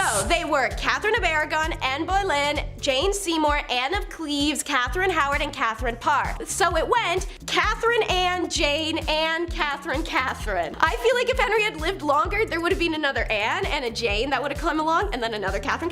Ironically, Jane Seymour, the middle wife and the only unique name in the bunch, was Henry's favorite, but more on that sappy tale in a bit. There's a common belief that Henry married and discarded his 6 wives in quick succession, but that's not exactly true. When Henry's older brother died, he inherited a kingdom and a wife, Catherine, and they remained married for nearly 24 years. During that time, Catherine was faithful to Henry, but Henry was sticking it in any lady he could find, except Anne Boleyn, who made him wait. So his answer, annul a whole marriage just to get some. But as mentioned, Pope wouldn't do that, so Henry had to start a whole new religion just so he could. Guess he shouldn't have done that because Henry gets so desperate to end the relationship with Anne, he makes up allegations, maybe history's rocky on that, of adultery and treason and had the marriage annulled and her beheaded. Jane had served as a lady-in-waiting to both Catherine and Anne, and I kid you not, Anne and Jane had gotten in actual fistfights because of Anne's jealousy, so just picture a 15th century catfight. On October 12, 1537, Jane gave birth to Edward, their only male heir, and then died from complications due to the birth several weeks later. This is the only woman Henry had actually truly loved, and the loss decimated him for 2 years. His next wife, another Anne, catfished him with her portrait. Turns out she's ugly, and they amicably divorced after 6 months, so she lives out her life in comfy luxury in the country. Smart woman. The next Catherine was all young and hot at the time when Henry was repugnant and unable to walk, and it was more of a classic sugar baby situation. She cheated a bunch and got beheaded. The final Catherine was a grown-up, mature adult woman, shockingly a widow or two, and of all of Henry's wives, Catherine had the most influence on the court culture, religion, and role of women, and she also persuaded Henry to restore his daughters Mary and Elizabeth to the order of succession. When you marry that many women, however, it's actually easy to see where his heart laid. Years before his death, Henry made plans to build a monumental tomb for himself, but also Jane Seymour. She truly was his favorite queen, the one woman he definitely loved, and the mother of his only surviving male heir. Henry went as far as to confiscate a black marble sarcophagus that was originally intended for the powerful churchman Cardinal Wolsey to be used at the center of their tomb. The monumental tomb was in the works for most of his time on the throne, but during the tumultuous years after his death in 1547, it was never completed. So Henry and Jane were left to rest in peace in what was going to be temporary lodgings in Windsor Castle until said monument was all wrapped up. But it never did, and the kingdom was so bankrupt that it didn't really ever come around. So, complete completing it seemed a little impractical. It'd been a long time, and Henry's intended tomb is now actually home to another famous figure. 2.5 centuries later, the sarcophagus became part of an ornate national monument, the final resting place of Horatio Nelson, the great British naval hero of the Napoleonic Wars. Anyways, on to his children, because these poor guys were nearly victims of their dad's dirty plan. For the longest time, Henry didn't have a legitimate male heir, so he decided to concoct what, had it come to fruition, might have been the grossest marriage ever, although I feel like the Habsburgs would hear that sentence and as a challenge say, hold my beer. Anyways, Jane may have popped out Henry's only official heir, but he did have an illegitimate son by his mistress. Henry Fitzroy, a surname that literally means son of the king, so a hilarious thing to name your bastard child, was named Duke of Richmond. In order to ensure that his country didn't descend into literal war again over lack of male heir, King Henry wanted Fitzroy to be the next monarch. How, may you ask? Why, marry the boy to his half-sister Mary. This plan got so close to fruition that the couple already had the green light from the Pope. Thankfully, Fitzroy was in love and married someone else. When Fitzroy died at age 17, it left the door open for Henry's legitimate kids to take the throne. Thankfully, as mentioned, Jane ensured both daughters as well as the son got their chance. And speaking of Fitzroy's half-sister, Bloody Mary, she wasn't the only family member that wasn't all there. Henry the Heck Dick is next. It's widely known that quite a few of these famous noble and aristocratic lines were also plagued by mental illness. Various theories have pointed at Henry's syphilis and brain injuries as possible causes. After all, it would be logical to assume that the damage occurred to the frontal lobes from having a horse buck him off twice. That region of the brain processes impulse control, external cues from other actions, and social and lustuous behavior. He also began to comfort eat around this period. Everyone's heard of that person who's had a stroke and just wasn't the same afterwards. So brain damage likely could be the explanation. In 2020, researchers actually discovered what they believe is the site where Henry received the blow to his head that could have caused traumatic brain injury. But it might come down to hereditary psychiatric problems in the family. His paternal great-grandmother Catherine of Valois was the daughter of the famously mentally ill King Charles III. Her family's psychiatric issues seem to have been passed down through generations to multiple British monarchs. In his later years, Henry had a significant personality shift towards paranoia, fits of rage, depression, and anxiety, and he sent crowds of prisoners to the Tower of London. He sent more men and women to their deaths than any other English monarch, an estimated 57 to 72,000 people. Yikes, dictator numbers. But one thing about Henry, no matter how unhealthy homeboy got, he earned that chub. Huge misconception, Henry was only morbidly obese in the last few years of his life. For a long time before that, however, he was one of the most handsome and hella fit men of his era. Dude was well over 6 foot and had a 34-inch waist. In 1536, Henry was taking part in a tournament when he fell off his horse and the horse fell on him, leaving the king unconscious for several hours and forever altering his cheerful, outgoing personality. This is the second horse-related mass head injury Henry sustained. After this injury and the further ulcer development in his legs, Henry was left pretty much unable to exercise. His made-to-measure suits of armor chart the king's expansion, with his final set around 1540, suggesting he weighed more than 300 pounds with a waist of 54 inches. As a matter of fact, Henry was so overweight he needed a mechanical device to help him get in and out of bed. When he died in 1547, he weighed nearly 400 pounds with a 60-inch waist. Impressive in a time before 10 cheeseburgers for $10, but I mean, if you're over 50, ruled a kingdom, injured his health for around 30 years, you can just let go, who cares? And last, but never the least, Henry was a hypochondriac king. Henry was obsessed with sickness and disease, specifically the sweating sickness and the plague. This is pretty fair. By the age 30, he'd already caught smallpox and malaria a couple times. Anytime there was an outbreak of anything, he would minimize his risk of infection by straight up leaving London and limiting the number of ambassadors he saw. Even when Anne Boleyn caught the sweating sickness in 1528, Henry said peace and stayed far away until she got better. Henry, bad husband. Good infection minimizer though. Naturally, like any germaphobe, Henry was doing the most to feel clean. So he was known to self-medicate. He even wrote his own prescription book, which detailed how to treat ulcers and reduce inflammation. He diagnosed himself with so many illnesses and disorders that it was actually hard to keep track of all of them. From migraines to insomnia and gout, Henry's life was spent dealing with and or avoiding various different diseases and ailments. Despite his many tyrannical qualities, Henry wasn't all that bad. He actually improved English medicine due to his outlandish paranoias, bringing the country further into the Renaissance. As the founder of the Royal College of Physicians, the king also passed 7 different laws to control the practice of medicine. In 1540, Henry pushed through one of the earliest laws to regulate drugs. Apothecary wares had to be checked to make sure no one was defrauding honest customers. His reign also contributed to the increase of supervision of sewers, thanks to his chancellor and future victim Sir Thomas More, who drastically improved the quality of London's public water supply. We're gonna start with the classic, Who's My Mummy? Around the year 1341 BC, a royal child is born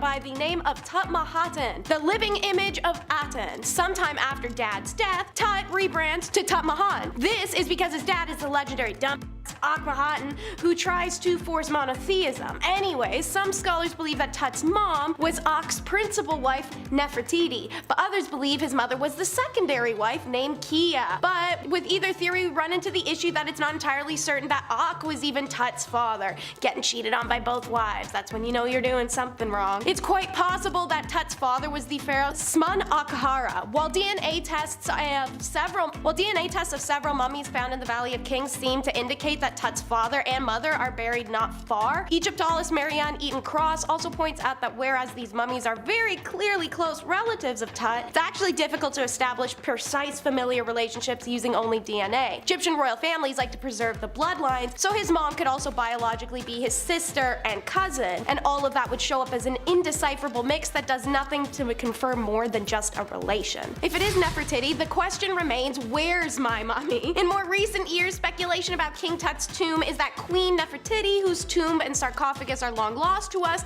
is buried somewhere within. This claim is made by Egyptologist Nicholas Reeve, who realized that the cartouches depicting Tut had being buried by his pharaonic successor Ai had been painted over cartouches of Tut burying Nefertiti. Reeve said close inspection of Ai's cartouches revealed clear underlying traces of an earlier name, that of Tut. In its original version, this scene had shown Tut performing the funerary rite over the tomb's original owner, his immediate predecessor Nefertiti. The new evidence, specifically the north and east walls of the treasury being man-made structure whilst everything else is cut stone, does support the theory that Tut's tomb is only an outer section of a much larger tomb prepared for and still occupied by Nefertiti, whose own independent sequence of funerary chambers lies beyond. It would also add context as to why the king had such a small, oddly shaped burial chamber. But if someone does lay beyond those walls and it's not Nefertiti, then knock knock, who's there? Few scholars share Reeve's optimism that any new chambers contain Nefertiti's tomb. There's something about her specifically that fills archaeologists with dread and defeat, like she's the popular hot girl at school who would never look at them. The desire to find her mummy is potent,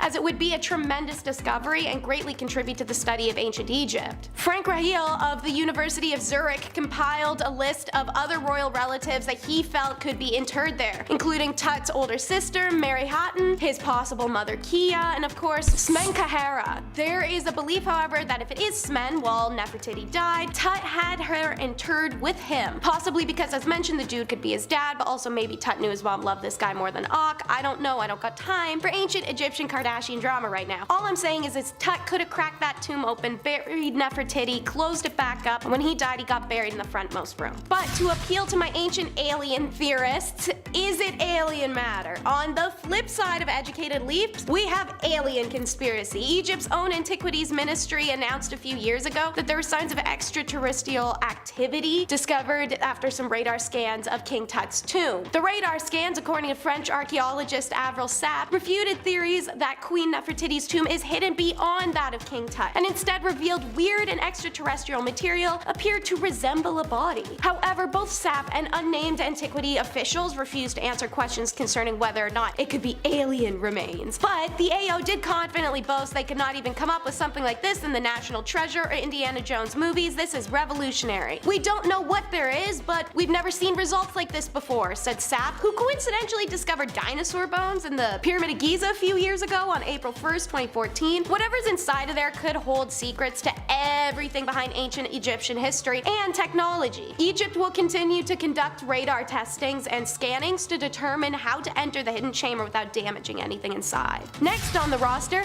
how do you die? One important question that's likely never going to be answered by anything that might be contained in newly discovered chambers is how Tut died. Let's run through some of the many options, shall we? Was it A, King Tut's knee was broken so badly that it was a compound, the bone piercing the skin and causing massive bleeding? Although a fatal leg fracture fits the idea that Tut had died abruptly, it cannot be stated for medical certainty that the fracture occurred while Tut was alive. It's possible his knee was broken after death. Was it B, Tut's death was caused by an infection that resulted from said fracture? Not the result of a chariot crash, by the way, since Tut's physical impairments would have made chariot racing impossible. His immune system was weakened from several bouts of malaria. But maybe it was C. Tut may have been killed by an elderly chief advisor and successor I. An x-ray of his skull revealed calcified blood clot at the base, and it could have been caused by a blow from a blunt instrument. Or maybe it's D. New analysis of CT scans from 03 show Tut was embalmed without his heart and anterior chest wall, structures that couldn't have been removed by tomb robbers or anyone else. The assumed cause was an extensive crushing and tearing injury like the bite of a hippopotamus. Despite not knowing how he died, we know after he did,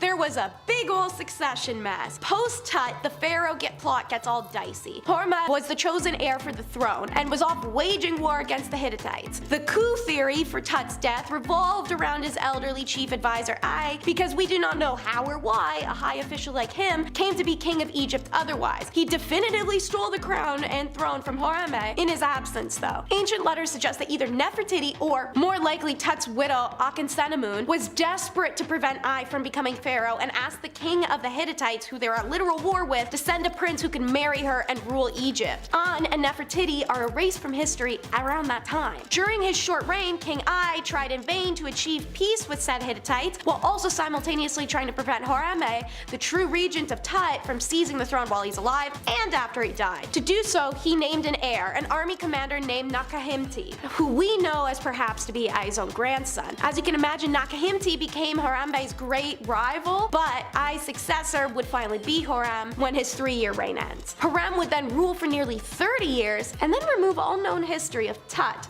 and Taa, Nefertiti, and Tut's father, Ak. Now that's a mystery as to why. And while we're on the topic, where is An? For over 3,000 years, her life has been a mystery to us and mostly made up of bizarre facts and strange omissions. Like that despite being the third daughter of the pharaoh, she was once his wife too, before marrying her half-brother Tut. When Tut died, the corrupt priests chose an heir, General Harambe, known lunatic. Anne was terrified and realized the kingdom was being lost to corruption and secret societies. She potentially writes to the king Hittites during their time of war as mentioned, offering herself and the throne of Egypt to one of his sons. The prince in specific was Zanzania, and he set out for Egypt and is killed before he arrives. Historians believe this was Horemheb's doing. Anne is forced to marry Ai so he can steadfastly secure his place on the throne, and then like that, she vanishes from history, an absence that some historians say signal her death. But it isn't the only time that has fragmented her story. An's role of ancient Egypt's most contentious period was lost deliberately, excised from the annals of history by the new dynasty that rose to power just decades later. DNA testing, she may have been one of the female mummies found in Key V21, but for now, she remains shrouded in mystery. The story of the Cobra and Canary is next. Howard Carter, self-taught archaeologist, plunderer, thief, and is responsible for the discovery and opening of King Tut's tomb. Prior to said opening, he had bought a golden canary, hoping its chatter and song would cheer up his empty house. When he first brought it home, one of his housemates tells Carter, "It's a bird of gold that will bring luck. This year we will find a tomb full of gold." Well, howdy doody, either that bird summoned gold or the maid is a fortune teller. Within a week of purchasing the canary, Carter discovers Tut's tomb. And before knowing whose tomb they had found, the workers nicknamed it the Tomb of the Golden Bird, a bird that becomes an omen of what's to come. During the recent excavations which led to the discovery of the tomb of Tutankhamun, Mr. Howard Carter had in his house a canary which daily regaled him with its happy song. On the day, however, on which the entrance to the tomb was laid bare, a cobra entered the house, pounced on the bird, and swallowed it. Now, cobras are rare in Egypt and seldom seen in winter, but in ancient times they were regarded as symbol of royalty, and each pharaoh wore the symbol upon his forehead as though to signify his power to strike and sting his enemies. And obviously this segues us to the classic mystery of the mummy's curse. I'm of the opinion anyone who pillages or destroys history deserves to have a curse, so Howard Carter and company, please continue rolling in your graves, bud. You earned this. So, George Herbert funded the excavation and died from blood poisoning days later. Legend has it, when the Lord Carnarvon died, all the lights in his house and in Cairo, Egypt mysteriously went out. Howard Carter gave a mummified hand wearing a bracelet inscribed saying, "Cursed he be who moves my body," to his friend Bruce Ingham as a gift. Ingham that man did not like you. His house burned to the ground not long after, and when he tried to rebuild, it was hit by a flood. George J. Gould dies after one visit. Aubrey Herbert dies of gum rot. Hugh Evelyn White takes his own life, but not before writing in blood, "I have succumbed to the curse which forces me to disappear." Aaron Ember and his whole family dies, and Richard Bethel is suffocated by apparently the Satanist Aleister Crowley of all people. Archibald Douglas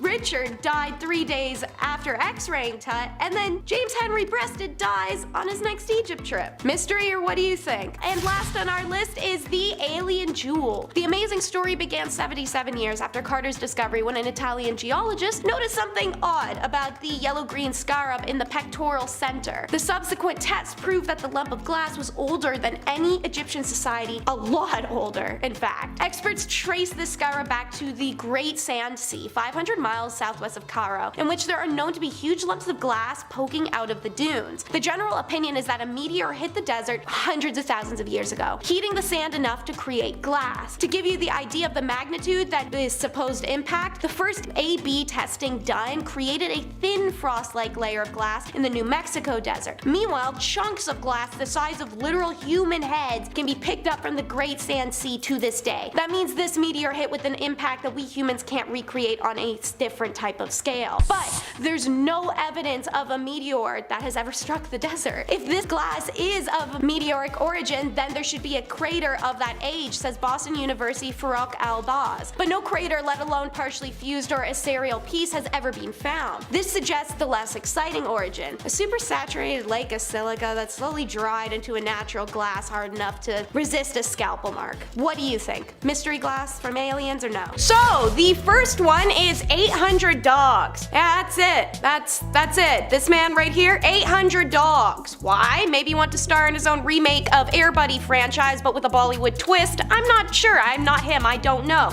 And who is he?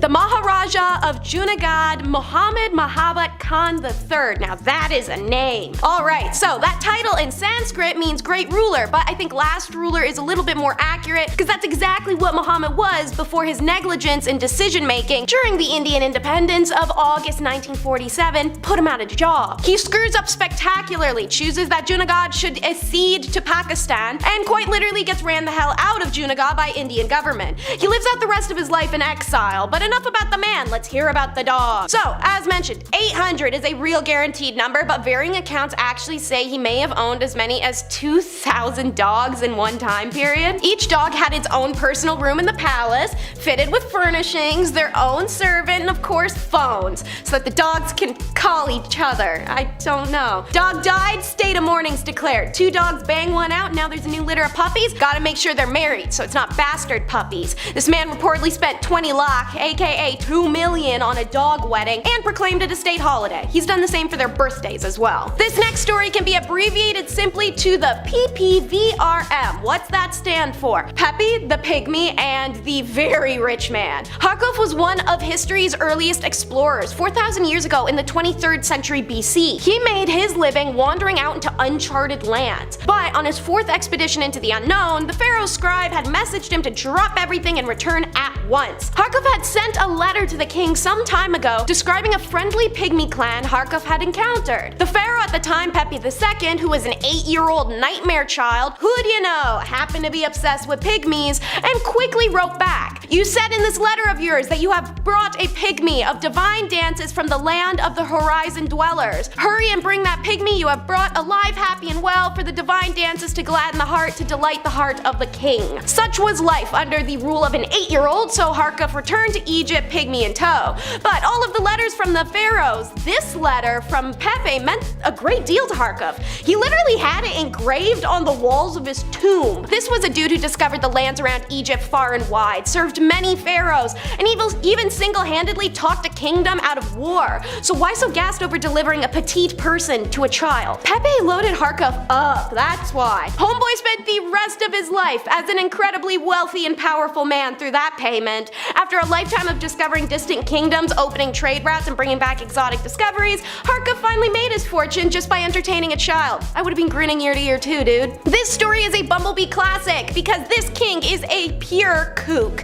Next up is a literal Disney castle. What What Ludwig II really loved was castles. Sure, he already had a bunch, but he wanted more, and he wanted them to look like they just came out of fairy tale pop-up books. So much so, he didn't actually hire real architects. On more than one occasion, castles were literally designed by an opera set designer, ripping Ludwig off for being such a nitwit fanboy. One was supposed to be a replica of Versailles, another was a weird combination of styles, and one was set up atop a mountain. Neuschwanstein, Ludwig's most expensive project that's drained the Bavarian government's banks into the negatives. This castle is unbelievable though. Ludwig probably would have been thrilled to learn his fairy tale goal was achieved, as the castle became the basis for Sleeping Beauty's castle in the Disneyland parks and the inspiration for the castle in Disney's 1950 Cinderella movie. However, foreign banks threatened to seize this property in 1885, but he refused. In retaliation, the government doctored medical documents that would declare him insane and forced his removal from the throne. The private king was then found dead just weeks after moving into said new castle in 1886, floating inexplicably in the lake. Homeboy is barely cold and in the ground before the government starts trying to make a profit off of the debt-incurring castle.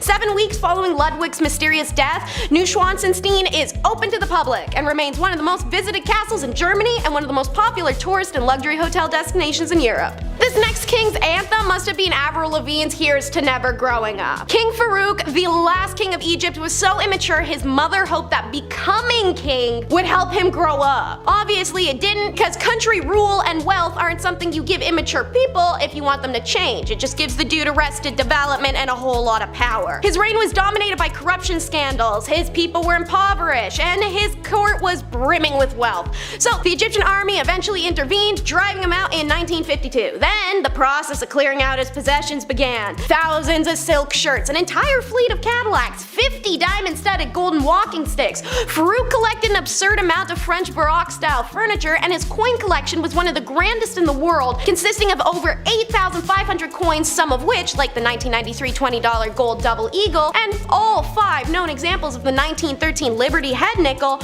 would be worth millions today, and they were then too. He once decided he wasn't a fan of the railway station he used twice a year and had the old one demolished and built a new one for millions of dollars. And what was most shocking to people at the time was his extensive adult entertainment collection. At the time, the largest adult entertainment collection in the world, worth over $1 million.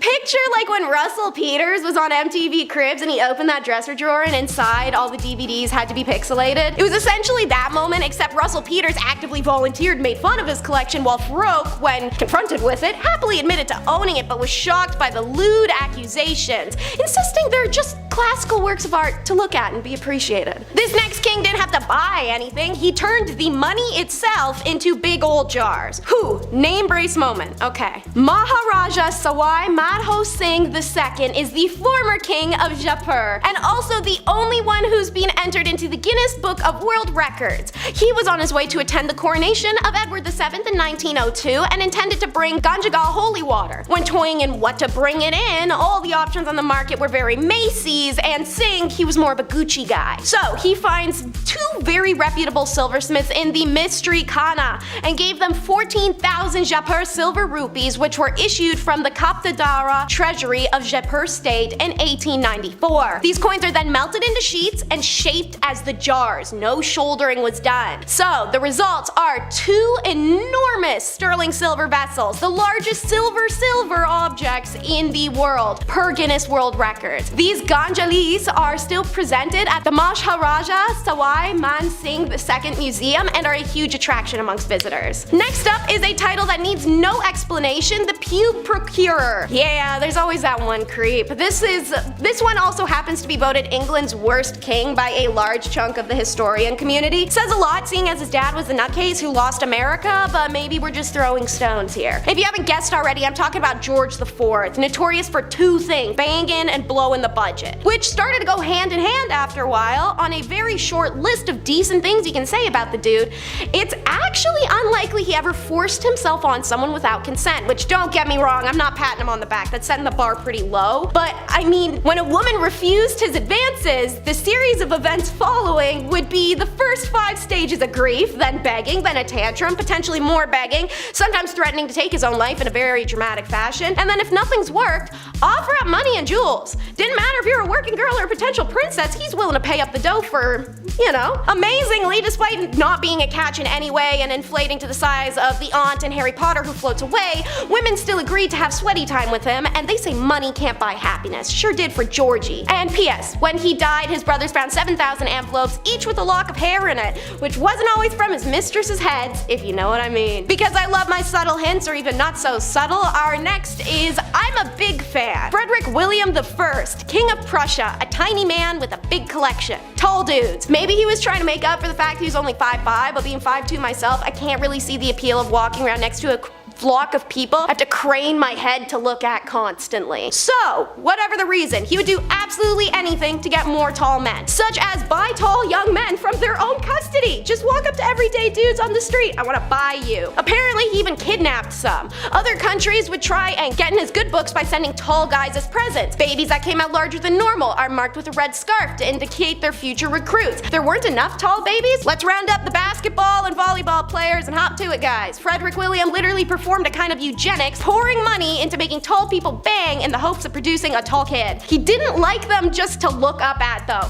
He was creating his own special army regiment known as the Potsdam Giants. The only requirement to be in this group is he had to be over 6 foot, but most of the cases the men were taller than that. Being huge had its advantages because the taller you were, the more you got paid. So what was the point of this very expensive, fashionable armed regiment? Not to go to war, just to cheer up the king. He poured thousands into these men and treated them like they're his favorite toys. He would have them paraded in front of him, sometimes in his own bedroom when he was sick in bed. Next up is the Lick It and Stick It King. So, the Queen and Prince William are said to be passionate bingo players, and Her Royal Highness used to enjoy drama novels, horse racing, and at her Scottish residence she'd host Scottish dances. Her grandfather George though, his main hobby was stamp collecting. Starting as a young prince, he continued his collection into the time as a monarch, even through the chaos of World War I. What's unusual about George's hobby was how many stamps he collected over his lifetime.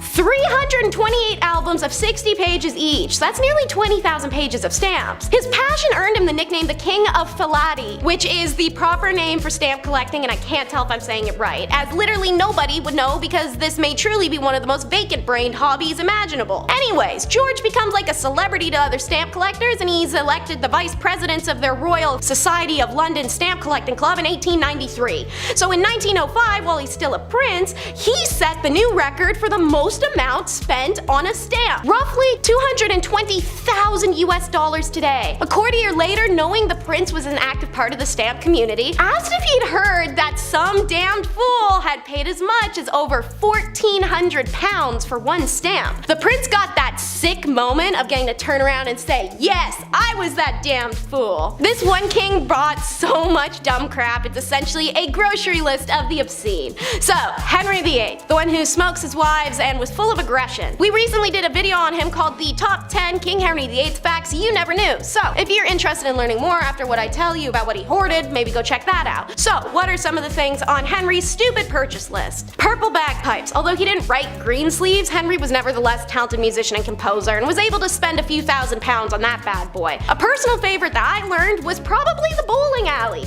Built after the birth of his son Edward in 1537, this massive expenditure was almost 200 feet long, and it was more than 3 times the length of a modern 10-pin bowling alley. Records show in 1526, Henry commissioned a pair of leather football boots that cost 4 shillings. Nowadays, that's a couple thousand. Hilariously, 14 years later in 1540, he banned football. You know what you should spend taxpayer dollars on? A codpiece so big you can hide a weapon in it. Henry is credited with popularizing the peculiar Tudor fashion for the enormous exaggerated codpieces, which during his reign established themselves as symbols of a man's virility and masculinity. The king, of course, had to have the biggest codpiece of all, and towards the end of his life, Henry's codpieces became so roomy, he could literally have glorified pockets and keep jewels and other valuables and even small weapons in there. Last but not least is two kings and a rager. In 1509, Henry VIII, England's most famous monarchs, ascended to the throne, ensuring the Tudors' succession after his father. After almost a decade of rule, the young king agreed to follow the advice of close advisor Cardinal Wolsey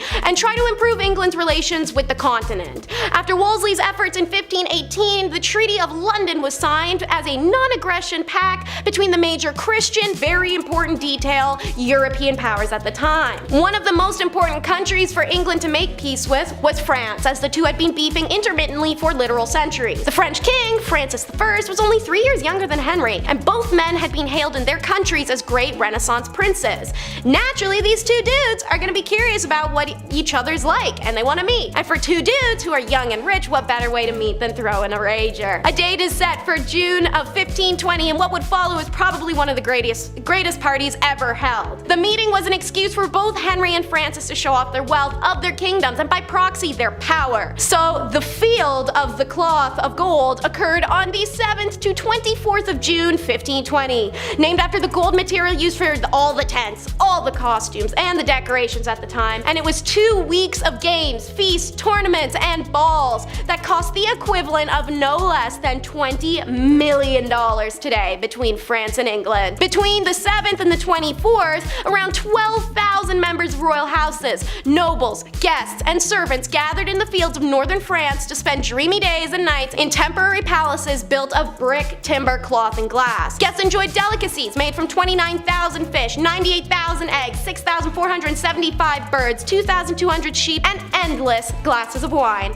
Whilst the celebrations were a success, in reality it did actually little to improve the relation between England and France, and within a few years the countries were at war once again. And our first irrational nut coming in at number 10 is the animal. It's never a good sign when a mother's dying words are, "Somebody bring me a sword and cut me open to see how this animal came out of me." Also, never good that she's dying because of her son. But when it came to the Liu-Song dynasty, they love two things: killing their own family and killing everyone else's family. So it starts with how this kid, Qian Fei, is a prisoner to his uncle as a child, and a bunch of real creepy, uncool grooming stuff happens. So his dad kills his uncle to set Qian Fei free. You think he'd be grateful, but Qian Fei showed his gratitude when he became emperor at the age of 15, and his first move was to make all of his dad's portraits have cartoonishly large noses. Oh, and he did get rid of every law his father had ever made, all at once, and immediately, so it threw the country into a literal effing purge. While that's going on, Qian proceeds to start picking off family and staff members in an exceedingly violent manner. E.g., the nobleman whose eyes Qian Fei scooped out, put in a jar of honey, and called his pickle little ghost eyes. The servant he killed because she looked like a woman in a dream he died in. He left some of his uncles alive, but put them in cages on display. Healthy. This all feels very healthy. Especially when you add in the depraved, lustuous behavior, ordering female relatives to have intercourse in front of him, and then killing those who refuse. So I feel it goes without saying he wasn't on the throne for long. Qian Fei gets smoked relatively quickly, not by family, not by the military, not by nobility. He was killed by a group of his attendants. Just to drive that home, a group of servants killed the emperor and nobody objected. It was just a lot of, okay, yeah, alright, we can work with that. No, you guys ain't in trouble, take the day off. So with the entire family pretty much dead, one caged uncle is put on the throne, and he promptly killed every family member that was left, except for his young nephew, who succeeded him, only to be killed immediately by a general. And then the general began the Qi dynasty. Now on to number 9 for our favorite lunatic and the terrible tantrums. This whole video could have all just been SARS.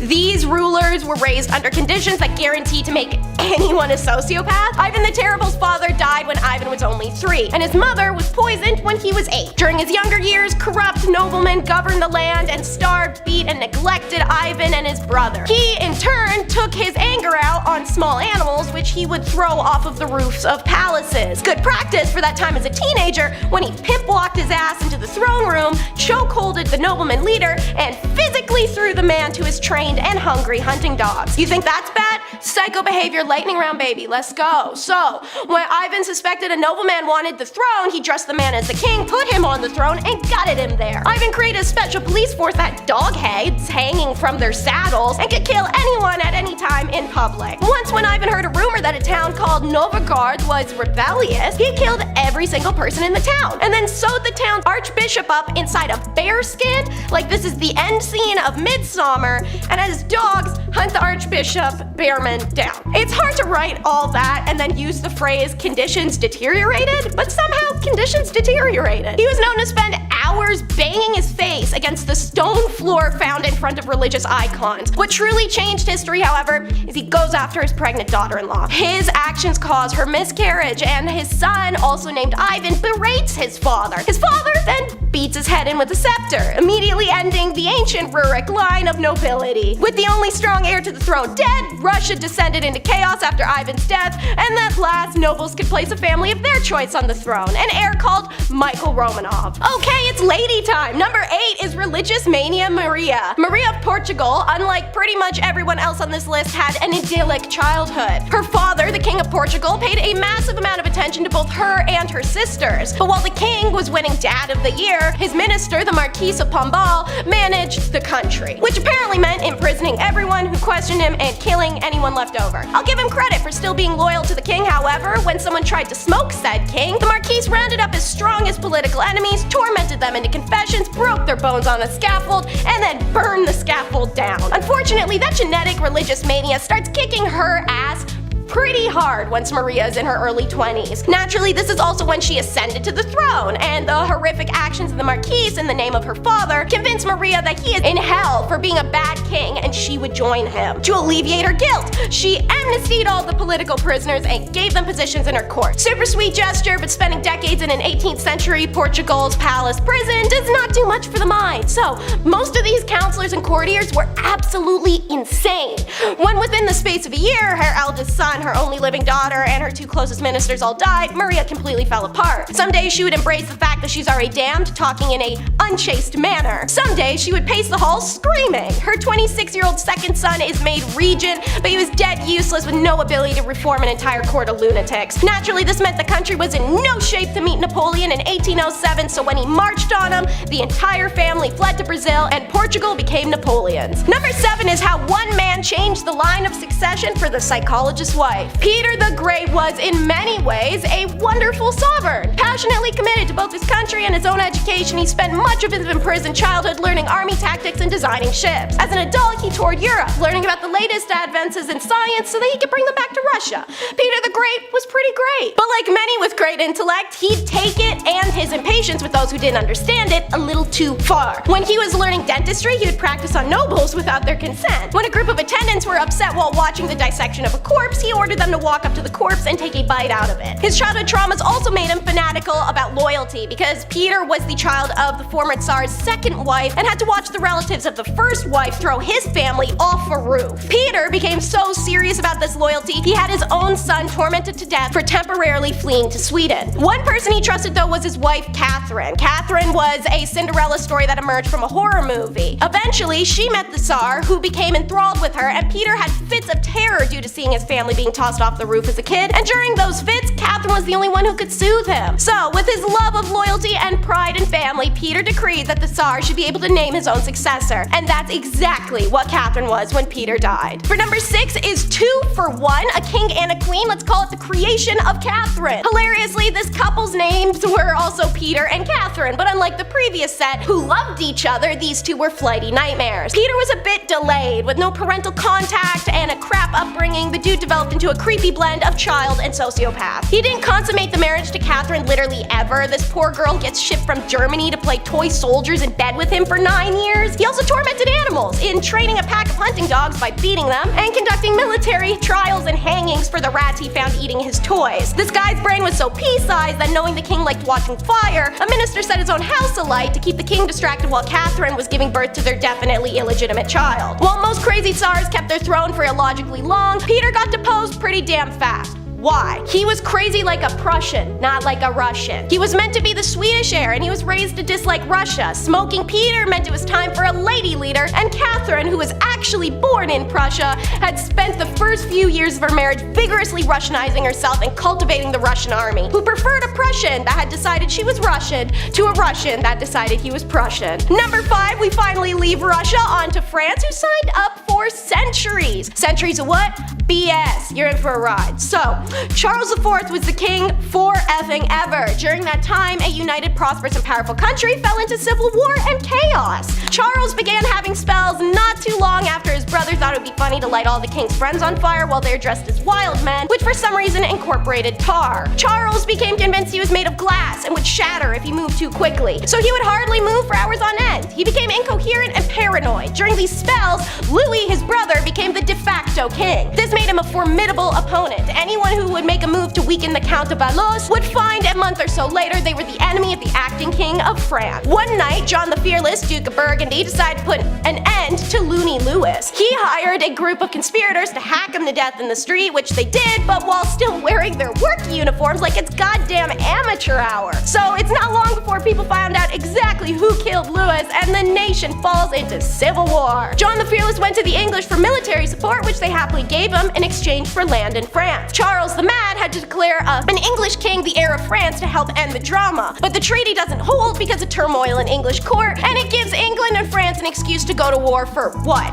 The next 100 years? Number 4 is our girl, the last empress of China. A little luck gets her journey started. As a low-ranking concubine to the emperor, she gave birth to the emperor Xianfang's only son in 1856, a feat his wife, the empress, could accomplish. The emperor immediately raised her status, gave her a privileged life, and made her son, Emperor Tongzi, the heir. After Xianfang died, when her son was just 6, the new empress Cixi orchestrated a coup, grabbing the power from a council of elders. Once Tongzi ascended, Cixi became a empress dowager and a unusually powerful joint ruler. After Tongzi died very suddenly without an heir, Cixi had a backup ready and installed her 4-year-old nephew. This consolidated her power yet again, and she served as the de facto leader of the vast Qing Empire from 1861 until she died in 1908. During her reign, she stomped out rebellions, civil wars, and supported the self-strengthening movement, a period of institutionalization, economic, and military reforms, which helped transform China from an aged society into a more modern superpower on a global scale. Now over to the Ottomans for number 3, which will be coming out of the cage be doing not so fine. Our tale begins with a group of brothers, the most prominent among them being Ahmed I and Mustafa. Ahmed puts his brother Mustafa in the cage, a tower with no windows, a brick wall built over the door, and no human contact. Don't be scared, guys. This is what all Ottoman empires did with their siblings. They also disfigured their faces sometimes. Pick your poison. So,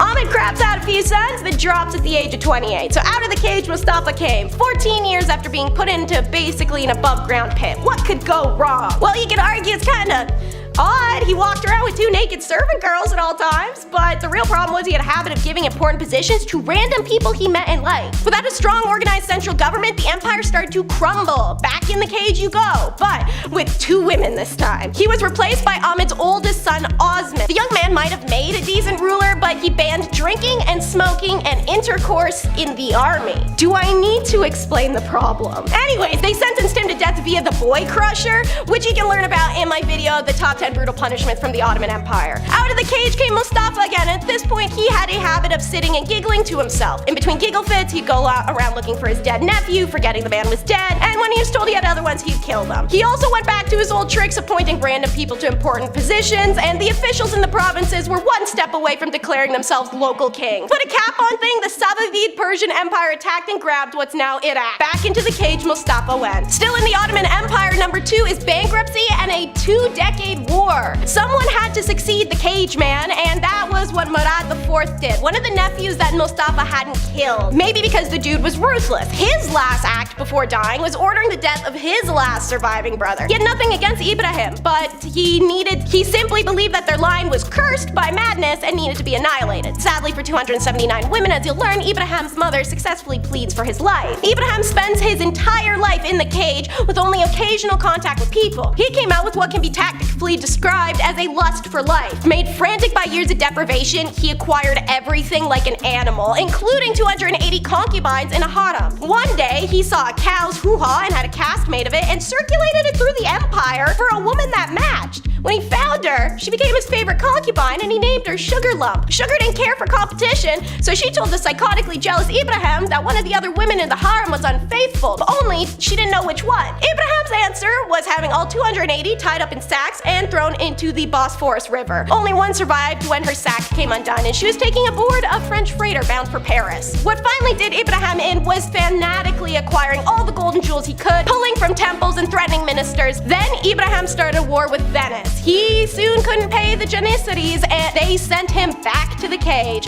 The war with Venice outlasted him by 22 years. And last but never least, number 1 is the Bumper Car King, aka the story of how Justin II lost half of Italy while playing bumper cars. Yeah, real story. Evidently, he joins pretty much every monarch on this list as having their formative years isolated and terrified of sudden violent death. Doesn't help being a Byzantine heir and having your parents be the notorious couple Justinian and Theodora. Eventually, all their heirs run out except for Justin, who inherits a pretty crappy situation, seeing as his dad's foreign policy was to expand military as far as he could and then pay his new neighbors not to attack him. And shocker, tribute costs a lot. Unfortunately, the empire was going through some tough financial times and Justinian had been borrowing to cover his annual payment. Justin believed he could do better by just refusing to pay the Persians while pitting the tribes in the north against each other. It was then under the strain of multiple nearing armies that Justin had a nervous breakdown. Ministers would be asking him what to do and he'd claim to hear voices and then climb under his bed to escape them. On bad days, he would violently grab at people, biting them on the arms or the face. Legend has it that he literally ate a couple servants. In desperation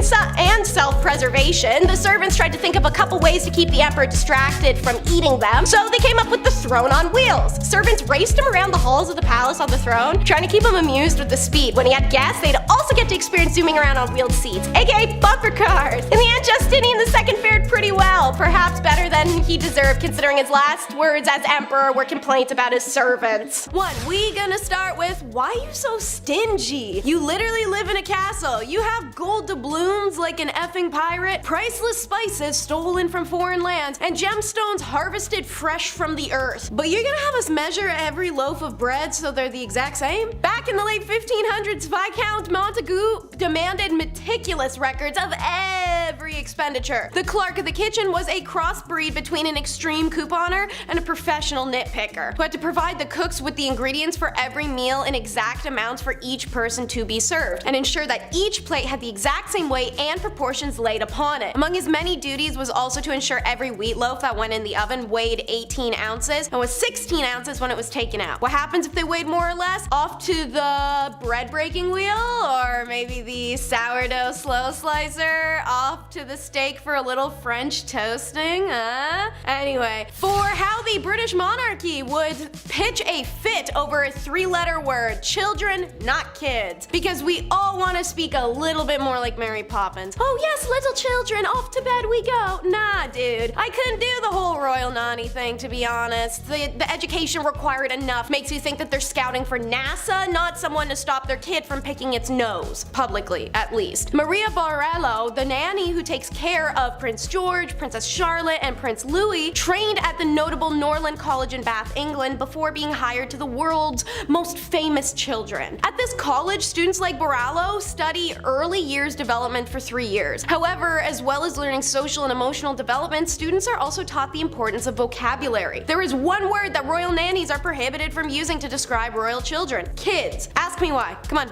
Ask me. It's because of the exact honky-dory dumbass reason you think. It's the baby goat thing. Kids is a name for them and an informal name for children, because who says that it's not the Victorian era? According to Heron, the word kid is disrespectful and dissuades royal children from being seen as individuals. You mean like how sheltering them and not allowing them everyday friends or normal reality or exposure to the real world under the guise of safety, but it's more so they grow up in a bubble of unrealistic world perspective and can't understand problems morally and empathetically as an adult, only in a political sense. You mean like that? Sounds like what they're doing. And speaking of the Windsors, did y'all know Charles specifically sucks? A lot of kings imposed a lot of rules for their servants, but something about King Charles gets the most under the skin. Maybe it's because he had some pretty frivolous, unrealistic asks for a man who just got the throne this year. So listen to his tea procedure alone. Charles is very particular for how his tea is served when he's visiting the Paladinian house. When preparing the tea, you must use a teaspoon measurement of tea leaves per cup, and then there must be an exact temperature of 7 degrees Celsius for green tea and 100 degrees Celsius for Earl Grey or English breakfast. The prince's hot beverage must also be checked with a thermometer before being served, and honey should always be used to sweeten the tea rather than sugar. When serving the tea to the prince, the teaspoon should be situated precisely to the right underneath of the handle of the cup. Clive Goodman, a royal reporter for News of the World, claimed that Prince Charles does nothing himself. He described the morning scene in which Charles gets ready for the day, but all the preparation is done for him. He gets up in the morning, his bathrobe is there waiting for him. He walks into the bathroom, the bath is drawn for him already. Even when he gets out of the bath, the towel is already folded in a special way, so he just has to sit in it and wrap it around himself. Then he goes into the dressing room, his clothes are laid out for him, even his socks, left and right, are in the exact right spot. Charles even has valets squeeze 1 inch of toothpaste onto his toothbrush every morning. If anyone gets anything wrong, everyone is scolded. Gosh, and I'm sure y'all remember the viral video of him from September of 2022 forcing a servant to come clear off the desk of like 3 pieces of paper because he couldn't have done it himself. Since that highly debated viral clip was mentioned, I'll make the next point about how gratitude is implied, which it's most definitely not. I don't see a lot of gratitude coming from royal families. There is endless videos and pictures of these sour-faced monarchs harassing and devaluing the endless service they have accompanying them. Let me hit y'all with an iconic example. Have you seen Downton Abbey? Most folks have. Have you ever noticed one of their royal or aristocratic characters ever say thank you to their servant? No? And that's an intentional detail, as it's been a long since unspoken, at least in British monarchy, that servants are best unthanked and unheard. Now, Alistair Bruce in the BTS documentary about the TV show series explained his perspective, that the servants did everything for their masters, and if thanks were given, it would be necessary to say them at least 60 times a day. That would be, as the English say, tiresome. It does stand that servants are not required to be thanked no matter if they just tied your shoe or wipe your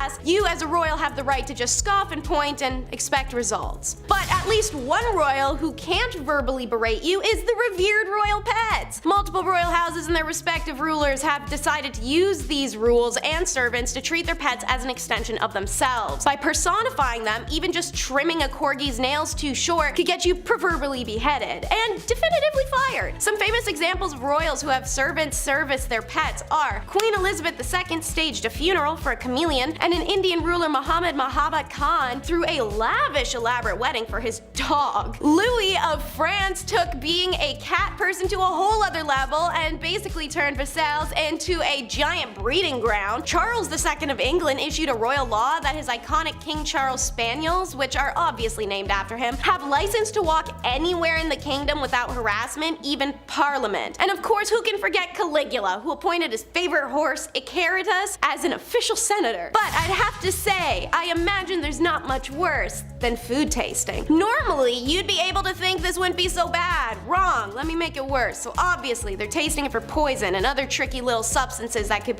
take down a king. What if the soup was laced with arsenic? How easy is it to slip into the kitchen and lace the king's food with belladonna or hemlock? The food tester was always a servant, or sometimes even a slave, or a prisoner. And if you think about those status of those people, well, they were eating mush flour and bone broth and then calling it a day. Given the opportunity to be a food taster means the literal taste of luxury. The only effed part is the first bite of flavorful rice you're ever going to eat in your life, you're going to immediately die. Maybe. It'd be enough for you to put off eating any meal you didn't prepare yourself, and there'd be no way of knowing if the food was deadly until after you've eaten it. In 1594, there was a plot to poison Queen Elizabeth, apparently the King of Spain, as the Spanish were enemies of England at the time. A group of Portuguese men had agreed to carry out the dirty work, including the Queen's own physician Rodrigo Lopez. Once the plot was uncovered, all men were executed. And it's not just our ancient royals that brought people on to do this task. Naturally, President Putin has a food taster as part of his security team. No hoovering, which is British for don't vacuum. In 2011, Royal Servants was uploaded to YouTube, a documentary that gave insight into what it's like working for the royal family, including accounts from former butlers, chefs, nannies, and footmen. To quote the narrator, the best servant is one that is neither seen nor heard. The royal family demand the most professional servants in the world, the kind of servants that would rather die than make a mistake. She continues on in this not pretentious at all breakdown, saying that behind the scenes,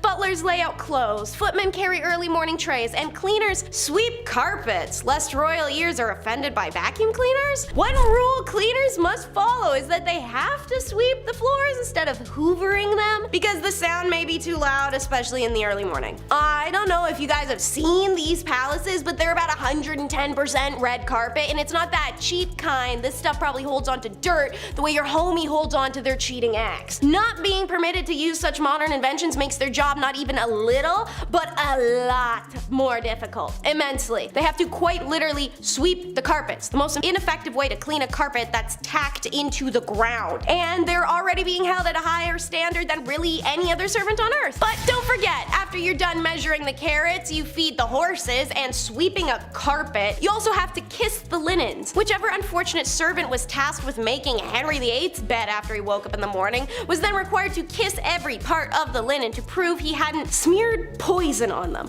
What? Don't get me wrong, Henry was like intensely and increasingly paranoid. You can go check my recent video, Top 10 King Henry VIII Facts You Never Knew, to learn more about his whole mess. But anyways, someone screws the pooch. Pretty sure it's Ambroise Parge, the 16th century French royal physician, who once wrote, "Now poisons do not only kill being taken into the body, but some being put or applied outwardly." And now this delusional hypochondriac finds out the poison can sink in through his skin, not just be ingested, and he insists on this gross ritual. In an era where sheets don't get washed, and he doesn't wash, and he's all sweaty and gouty, and banging tons of biddies in that bed. Imagine having to kiss those sheets every morning. That's the real poison. RIP, dude. Mint essence oil under the nose, and I'm just praying for you. When the standard of hygiene is so low, your only request is that X marks the spot. Eleanor Harmon, the author of The Royal Art of Poison, says royal palaces, some courtiers don't even bother to look for a chamber pot, but just dropped their britches and did their business. All of their business. All of it. All of it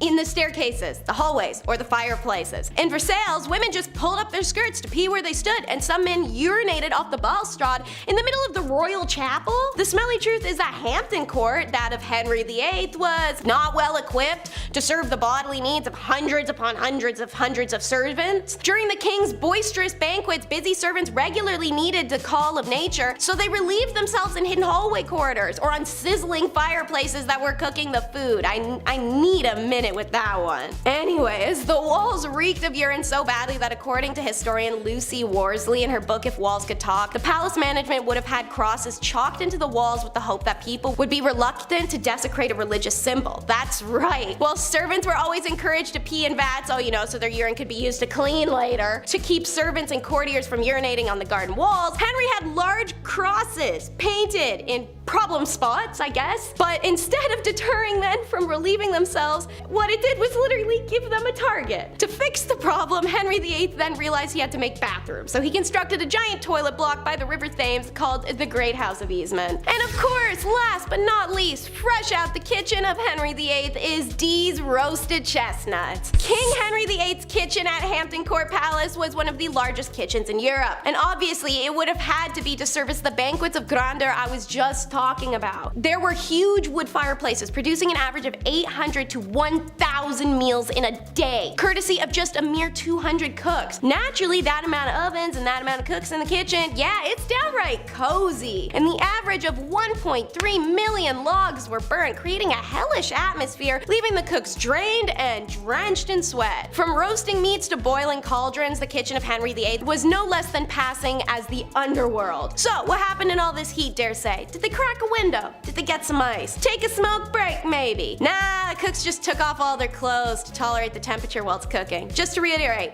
all their clothes. All of them. But alas, the atrocities were never ending for these men, as King Henry VIII issued an order to stop being naked or in garments of such vileness as they do now, nor lie in the nights and days in the kitchen or the ground by the fireside. To combat the problem, clerks of the kitchen were instructed to purchase honest and wholesome garments for the staff. And guess what that was? There's a reason the apron covers the front. Alrighty, thank you so much for tuning in, and I hope you enjoyed. Be sure to like and subscribe if you want to see more from us. And until next time, drop a comment down below on what kind of rules or regulations you'd have on servants if you were a king.